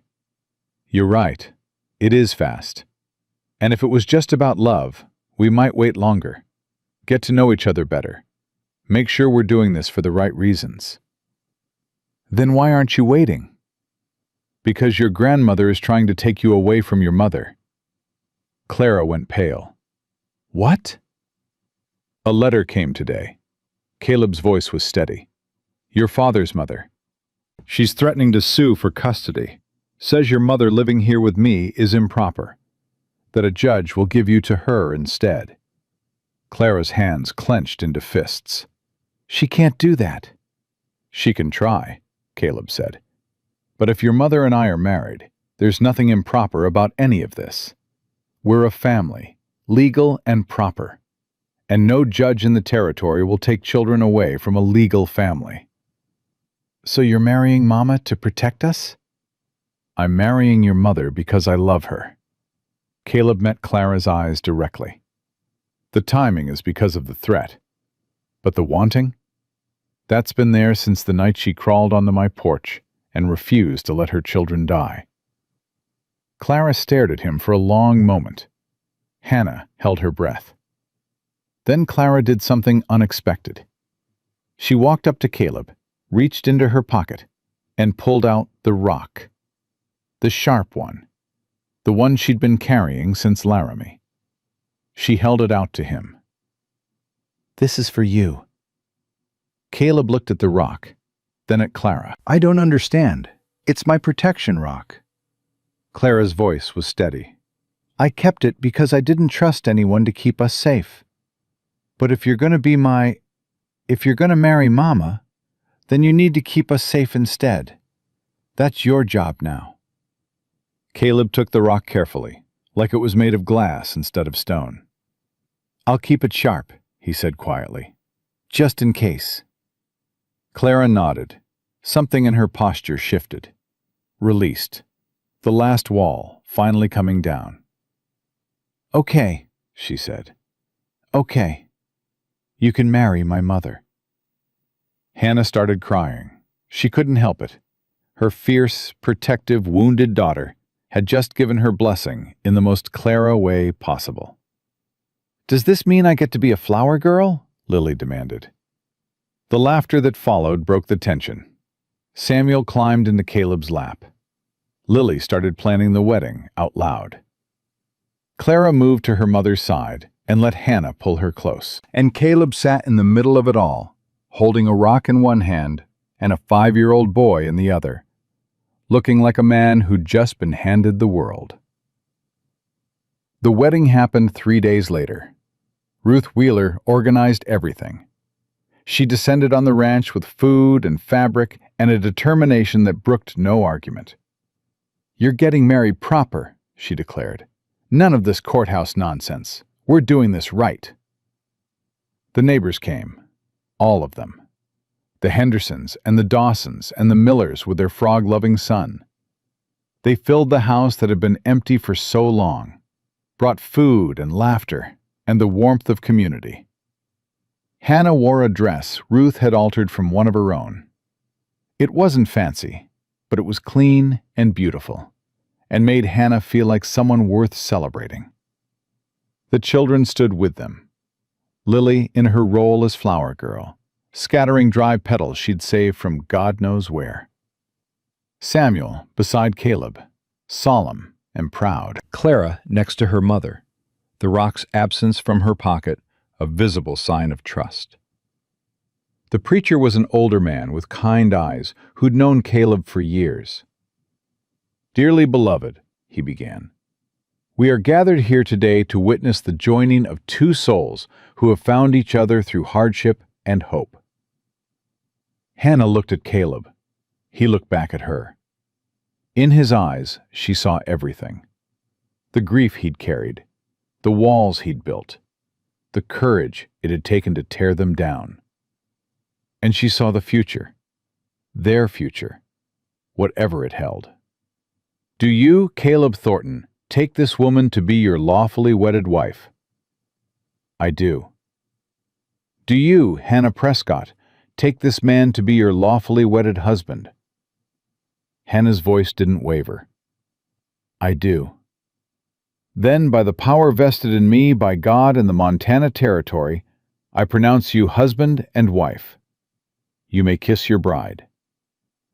Caleb pulled her close. The kiss was gentle, sweet, a promise made in front of everyone who mattered. Lily cheered. Samuel clapped. Clara smiled, really smiled, for the first time since Hannah could remember. And Hannah, holding her new husband, surrounded by her children and the community that had welcomed them, felt something she'd almost forgotten existed. Home. She was finally home. The celebration lasted well into the evening. Ruth had made a cake. Jacob Wheeler played fiddle. The children ran wild with Tommy Miller, their laughter filling every corner of the house. Hannah and Caleb stole a moment on the porch, away from the noise. "Mrs. Thornton," he said, testing the words. "Mr. Thornton," she replied, smiling. "Got a nice ring to it." "It does." They stood in comfortable silence, watching the stars emerge. "What do we do now?" Hannah asked. "About the letter, about William's mother." "We wait," Caleb said. "If she sends lawyers, we fight. If she comes herself, we're ready. But we don't chase trouble. We just prepare for it." "And the children?" "Are safe, are loved, are home." Caleb took her hand. "That's all that matters." Hannah leaned into him. He wrapped his arm around her shoulders. "Thank you," she whispered. "For what?" "For opening your door. For taking a chance on us. For everything." Caleb kissed the top of her head. "Thank you for knocking." Inside the house, Lily was teaching Tommy Miller to dance. Samuel had fallen asleep on the Wheelers' laps. Clara was actually laughing at something someone had said. And on the mantel, beside a tarnished frame that held a photograph of a woman named Rebecca, there sat a sharp-edged rock. A symbol of trust. A symbol of family. A symbol of the choice they'd all made to stop surviving and start living instead. Margaret Prescott arrived 3 weeks after the wedding. Hannah was in the kitchen making bread when she heard the wagon.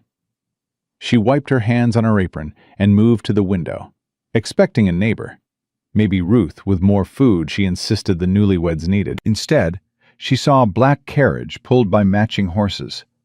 Expensive, out of place on a Montana ranch road. Her blood turned to ice. "Caleb." Her voice came out strangled. "Caleb!" He was there in seconds, drawn by her tone. He looked out the window and his jaw hardened. "That her?" Hannah couldn't speak, could only nod. "Where are the children?" "Barn, with the horses. Clara's teaching Samuel to groom Dusty." "Keep them there." Caleb moved toward the door. "I'll handle this." "No!" Hannah grabbed his arm. "We handle this. Together." Caleb looked at her. Something fierce passed between them. "Together," he agreed. They walked out onto the porch as the carriage rolled to a stop. A man in a city suit climbed down first, lawyer written in every line of his expensive clothes. Then he helped down a woman in black. Margaret Prescott looked exactly as Hannah remembered.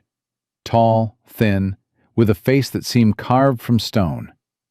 Her eyes swept over the ranch with undisguised contempt. Mrs. Prescott. Hannah's voice was steady. She would not show fear. Long way from Ohio. It's Mrs. Thornton now. Caleb stepped forward. And you're on my property uninvited. Margaret's lip curled. So the rumors are true. She's managed to trap another man. Ain't no trap about it. Caleb's voice was cold. I asked her to marry me. She said yes. That's how it works when two people love each other. Love. Margaret spat the word like poison. She doesn't know how to love. She killed my son. Your son killed himself with drink and cruelty. Hannah's hands clenched at her sides.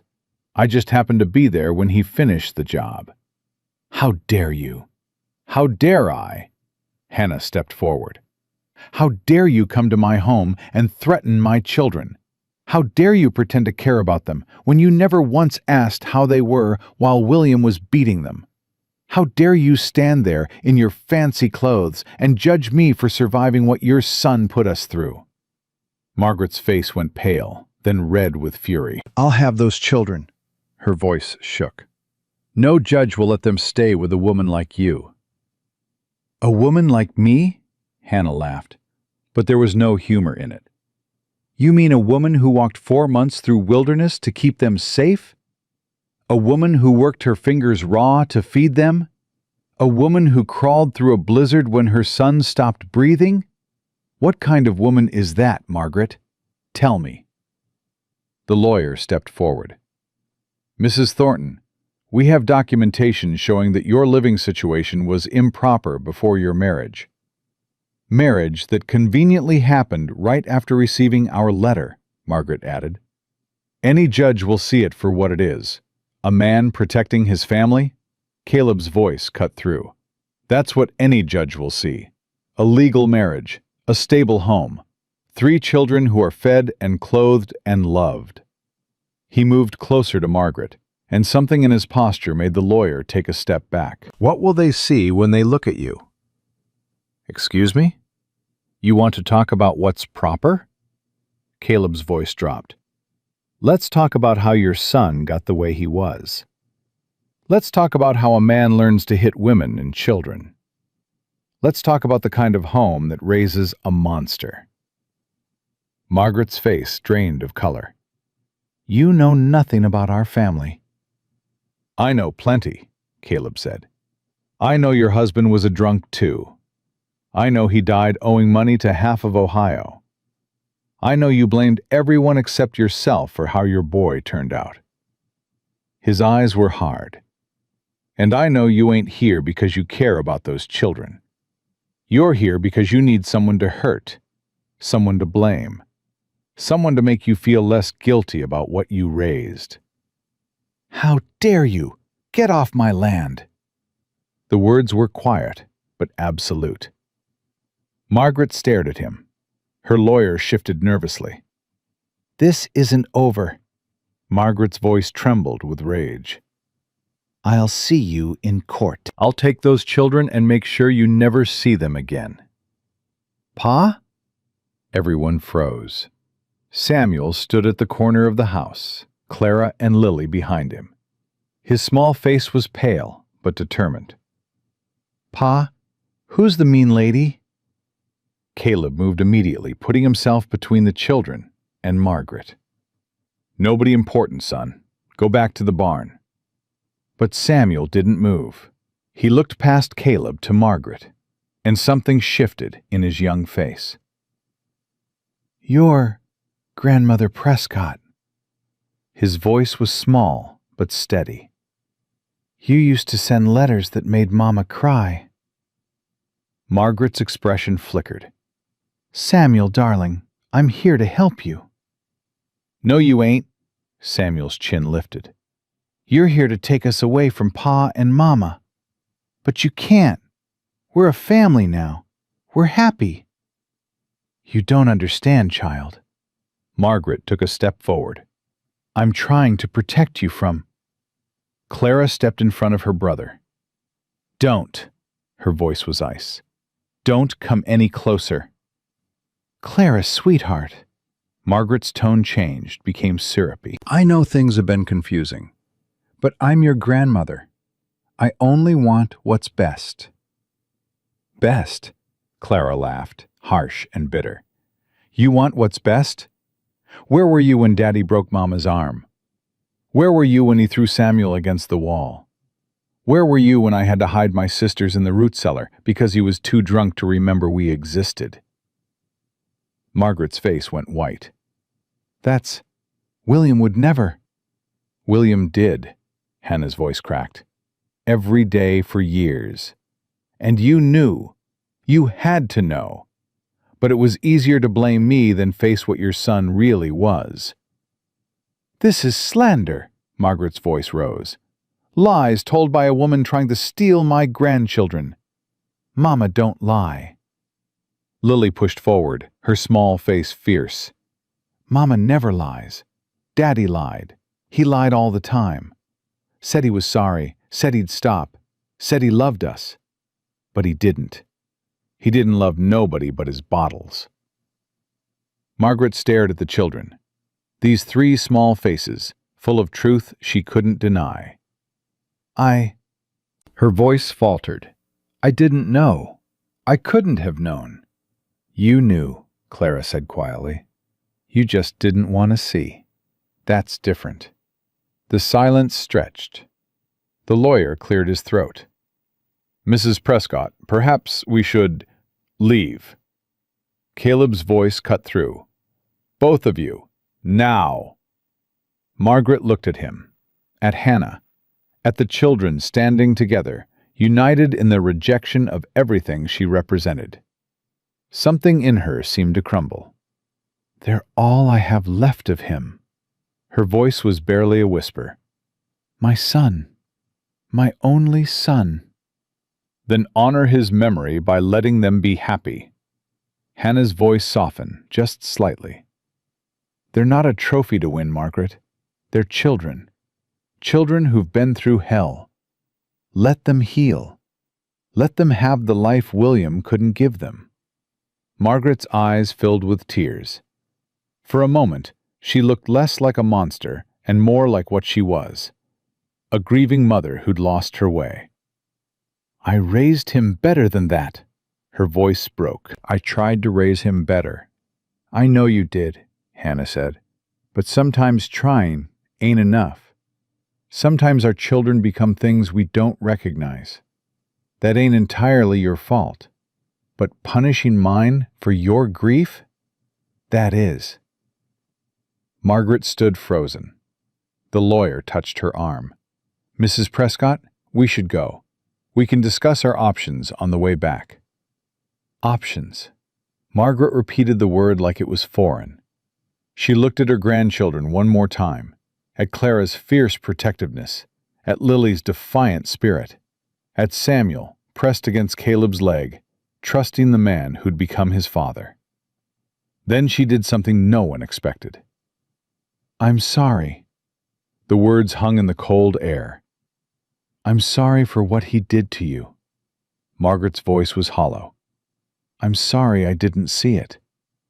I'm sorry I blamed you instead of him. I'm sorry I—" She couldn't finish. The tears came, and suddenly Margaret Prescott wasn't a threat anymore. She was just a broken woman who'd lost her son. Twice. First to the bottle, then to death. Hannah felt something shift in her chest. Not forgiveness. Not yet. Maybe not ever. But something like understanding. "They're going to be all right," she said quietly. "I promise you that. Caleb loves them. I love them. They have a home here. A future." Margaret nodded, wiping her face with a handkerchief that probably cost more than Hannah's wedding dress. "I'll drop the custody suit." Her voice was steadier now. I won't trouble you again." "Ma'am," Caleb's voice was cautious, "I don't mean to be unkind, but I'll need that in writing, with your lawyer as witness." Margaret looked at him. Something like respect flickered in her eyes. "You're protective of them." "I am." "Good." She straightened her spine, finding some last reserve of dignity. "They deserve someone who'll fight for them. William never—" She stopped. "Her lawyer already has a document prepared. I'll sign it before I go." Just like that, the war was over before it truly began. Margaret signed the papers in the carriage, her lawyer witnessing. She surrendered all claims to custody, acknowledged the Thornton marriage as legal and proper, and agreed to never contest Hannah's fitness as a mother.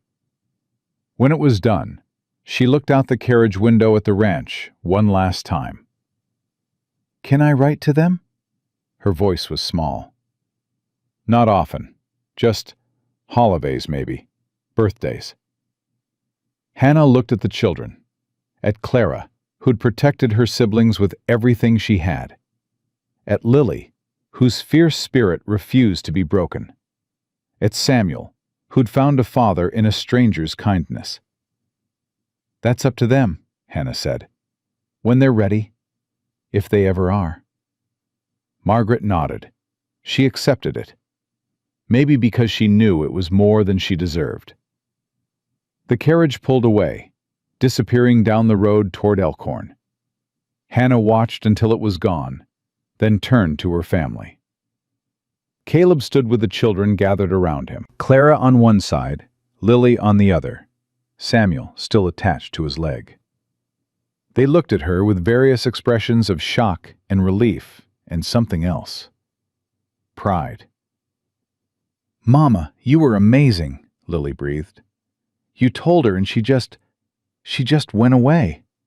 She listened." Hannah walked toward them. Sometimes that's all people need. Someone to tell them the truth they've been hiding from. "Will she really leave us alone?" Clara's voice was careful. "She signed papers," Caleb said.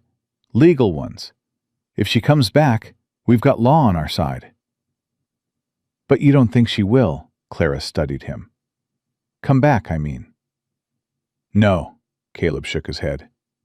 "I think she finally saw the truth, and the truth set her free, even if it broke her heart to see it." Hannah reached them, and Caleb pulled her into the circle, his arm around her waist, the children pressed close, all of them holding each other. This was her family now. This was her home. "It's over," she whispered. "No, Mama," Lily grinned up at her. "It's just starting." The weeks that followed were the happiest of Hannah's life.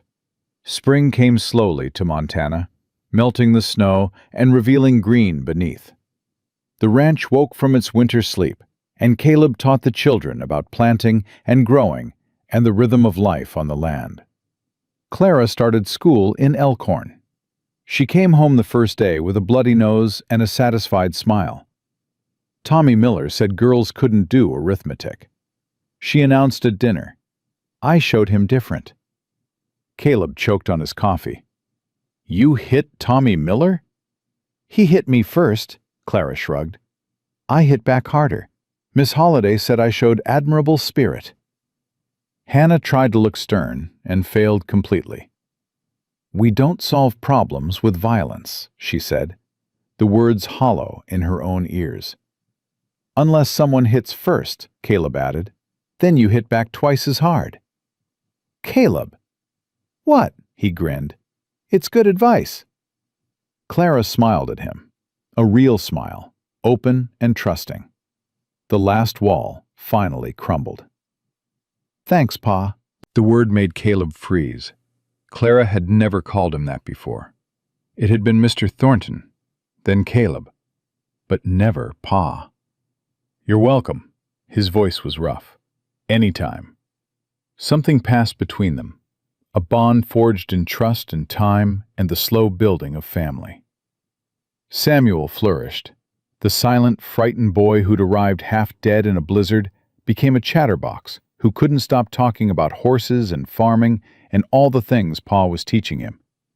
He followed Caleb everywhere, learning to ride, learning to rope, learning the 1,000 skills a rancher needed. And Caleb taught him with patience and pride, watching the boy grow stronger every day. "You've got a natural seat," Caleb said one afternoon, watching Samuel circle the corral on Dusty's back. "Better than I had at your age." "Really?" Samuel's face lit up. "Really." Caleb leaned on the fence. "Keep working at it. You'll be the best rider in the territory by the time you're grown."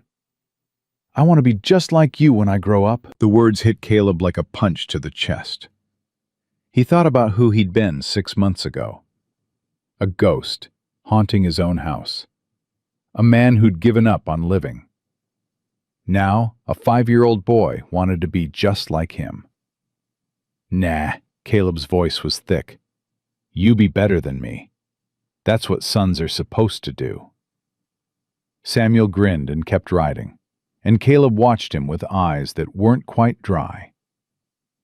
Lily remained Lily, untamable, unfiltered, utterly herself.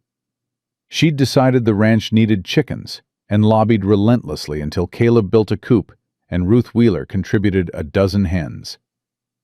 "I'm going to name them all after queens," Lily announced, introducing each bird to anyone who would listen. "This is Victoria, that's Elizabeth, and the grumpy one is Catherine." "Why queens?" Hannah asked. "Because chickens deserve to feel important too." There was no arguing with that logic. As for Hannah and Caleb, they found their rhythm. Days filled with work and laughter and the chaos of raising 3 children. Nights filled with quiet conversations and gentle touches and the slow discovery of each other. They talked about everything. About the past and the future and the thousands of small things that made up a life. About Rebecca, whose diary now sat on the mantel beside Clara's rock. About William, whose shadow grew fainter with each passing day. About the people they'd been and the people they were becoming. "I don't deserve this," Caleb said one night, lying in bed with Hannah tucked against his side. "Deserve what?" "This." He gestured vaguely. "Happiness, family, you." Hannah propped herself up to look at him. "You know what I've learned?" "What?" "Nobody deserves anything, good or bad. We just get what we get, and we do our best with it." She touched his face. "You opened your door when you could have kept it closed. You let us in when you had every reason to keep us out. That's not about deserving. That's about choosing. I chose right." "Yeah, you did." She kissed him, and he pulled her close, and they fell asleep, tangled together the way they'd do for all the nights that followed. Summer arrived in a blaze of heat and growing things. Hannah's garden flourished. The one Rebecca had dreamed of, the one Caleb had never had the heart to plant. Tomatoes and beans and squash and herbs spreading across the plot they'd cleared together. She would have loved this. Caleb said, watching Hannah work among the rows. "I hope so." Hannah straightened, pushing hair from her face. "Sometimes I talk to her. Is that strange?" "No." Caleb shook his head. "Sometimes I do too." "What do you say?" Caleb was quiet for a moment. "Thank you, mostly. For the diary. For telling me to live again. For making sure I was ready when you came along." Hannah smiled. "What do you think she says back?" "I think she says, 'Finally, you stubborn fool. Took you long enough.'" They laughed together, and somewhere in the gentle breeze Hannah could almost hear a woman's voice joining in. The year turned, seasons passed, the children grew. Clara became the top student in Elkhorn, sharp-tongued and brilliant, and headed for something bigger than ranch life. She talked about becoming a lawyer, about helping women like her mother, who had no one to fight for them. Caleb promised to send her to school back east when she was ready. Samuel grew tall and strong, Caleb's shadow in every way that mattered. He could ride and rope and handle a herd better than men twice his age. The fear that had lived in his eyes faded slowly, replaced by confidence and joy. Lily remained a force of nature. Her chicken empire expanded. Her laughter filled every corner of the house. She'd decided she was going to be a veterinarian, which she announced was a real job, even though Tommy Miller said it wasn't. And Hannah. Hannah found something she'd stopped believing in. Peace. Not the quiet kind that comes from being alone. The loud, chaotic kind that comes from being surrounded by people who love you. The kind where every room holds voices, and every day holds purpose, and every night ends with gratitude for what you have. One evening, as autumn painted the land in gold and red, Caleb found her on the porch. Their porch. The place where they'd first started to fall in love, even if they hadn't known it then. "Penny for your thoughts." Hannah leaned into him as he sat beside her. "I was thinking about the night I came here," she said. "How scared I was. How sure I was that we were going to die. And now I can't imagine being anywhere else." Caleb was quiet for a moment. "You know what I was thinking that night?" "What?" "That when I opened the door and saw you kneeling there with your children, I thought the universe was playing a cruel joke, bringing life to a house I'd filled with death." He paused. "Turns out it wasn't a joke.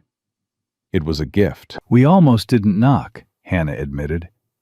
"Clara wanted to keep walking, said no one would help us. I almost listened." "What made you stop?" "Samuel," Hannah's voice caught. "He looked up at me and said, 'Mama, I'm tired.' And I knew if I didn't try one more door, he'd never be anything again." Caleb took her hand. "You saved him." "No," Hannah shook her head. "You saved him.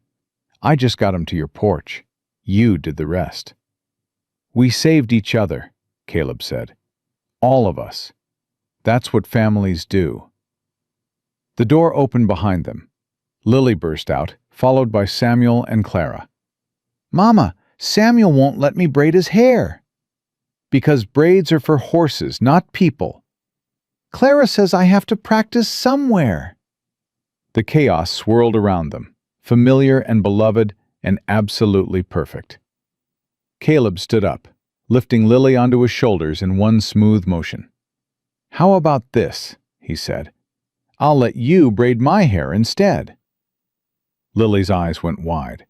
"Really?" "Really." Clara snorted. "This I have to see." They trooped inside, all 5 of them, leaving the empty porch and the setting sun and the memories of who they'd been before. Inside, the house was warm and full of light.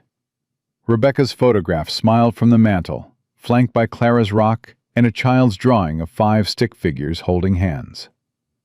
Lily set to work on Caleb's hair while Samuel watched with barely concealed glee. Clara pretended to read, but kept glancing up to laugh at the results. Hannah stood in the kitchen doorway, watching her family with a heart so full it hurt. This was what they'd built from nothing. From a knocked door and a desperate prayer and the courage to try one more time. This was what Rebecca had wished for. This was what William had tried to destroy and failed. This was home. Caleb caught her eye across the room. His hair was already a disaster of tiny braids sticking out at odd angles. He looked ridiculous and happy and utterly content. "Worth it," he mouthed. Hannah smiled back, tears pricking her eyes. Everything. That night, after the children were asleep, and the house had settled into quiet, Hannah and Caleb stood together at the window, watching stars scatter across the Montana sky. "Thank you," Hannah whispered. "For what?" "For opening your door, for seeing us, for choosing us when you could have stayed safe and alone." Caleb turned her to face him. His hands cupped her face, gentle as always. "I wasn't living before you came," he said. "I was just waiting to die. You and those children gave me a reason to be alive again." He pressed his forehead to hers. "So thank you. For knocking. For not giving up. For crawling through that blizzard when any sane person would have stopped. Love makes people do crazy things. Yeah, it does." He kissed her, soft and deep and full of everything they'd built together. When they finally pulled apart, Hannah looked around the room, at the diary on the shelf, at the photographs in the walls, At the evidence of a life being lived instead of merely survived. She thought about the woman she'd been, beaten down, terrified, running with nothing but her children and her will to survive. She thought about the woman she was now, wife, mother, partner to a man who'd walked through his own fire to find her. She thought about all the doors that had closed, all the people who'd turned away, all the cold nights and empty stomachs, and moments when she'd wondered if the universe was punishing her for some sin she didn't remember committing. And then she thought about the one door that had opened. "I love you, Caleb Thornton." The words came easy now. She'd said them 100 times, would say them 1,000 more. "I love you too, Hannah Thornton." Outside, the wind blew across the prairie, carrying the scent of autumn and the promise of winter to come. Inside, the house stood warm and solid, filled with the sounds of sleeping children and the presence of two people who'd found each other against all odds. Hannah Prescott had crawled to a stranger's door on Christmas night, certain her son was dying, certain her life was over. Hannah Thornton stood in her own home with her husband beside her, knowing that everything she'd suffered had led to this moment. The door had opened, and nothing would ever close it again.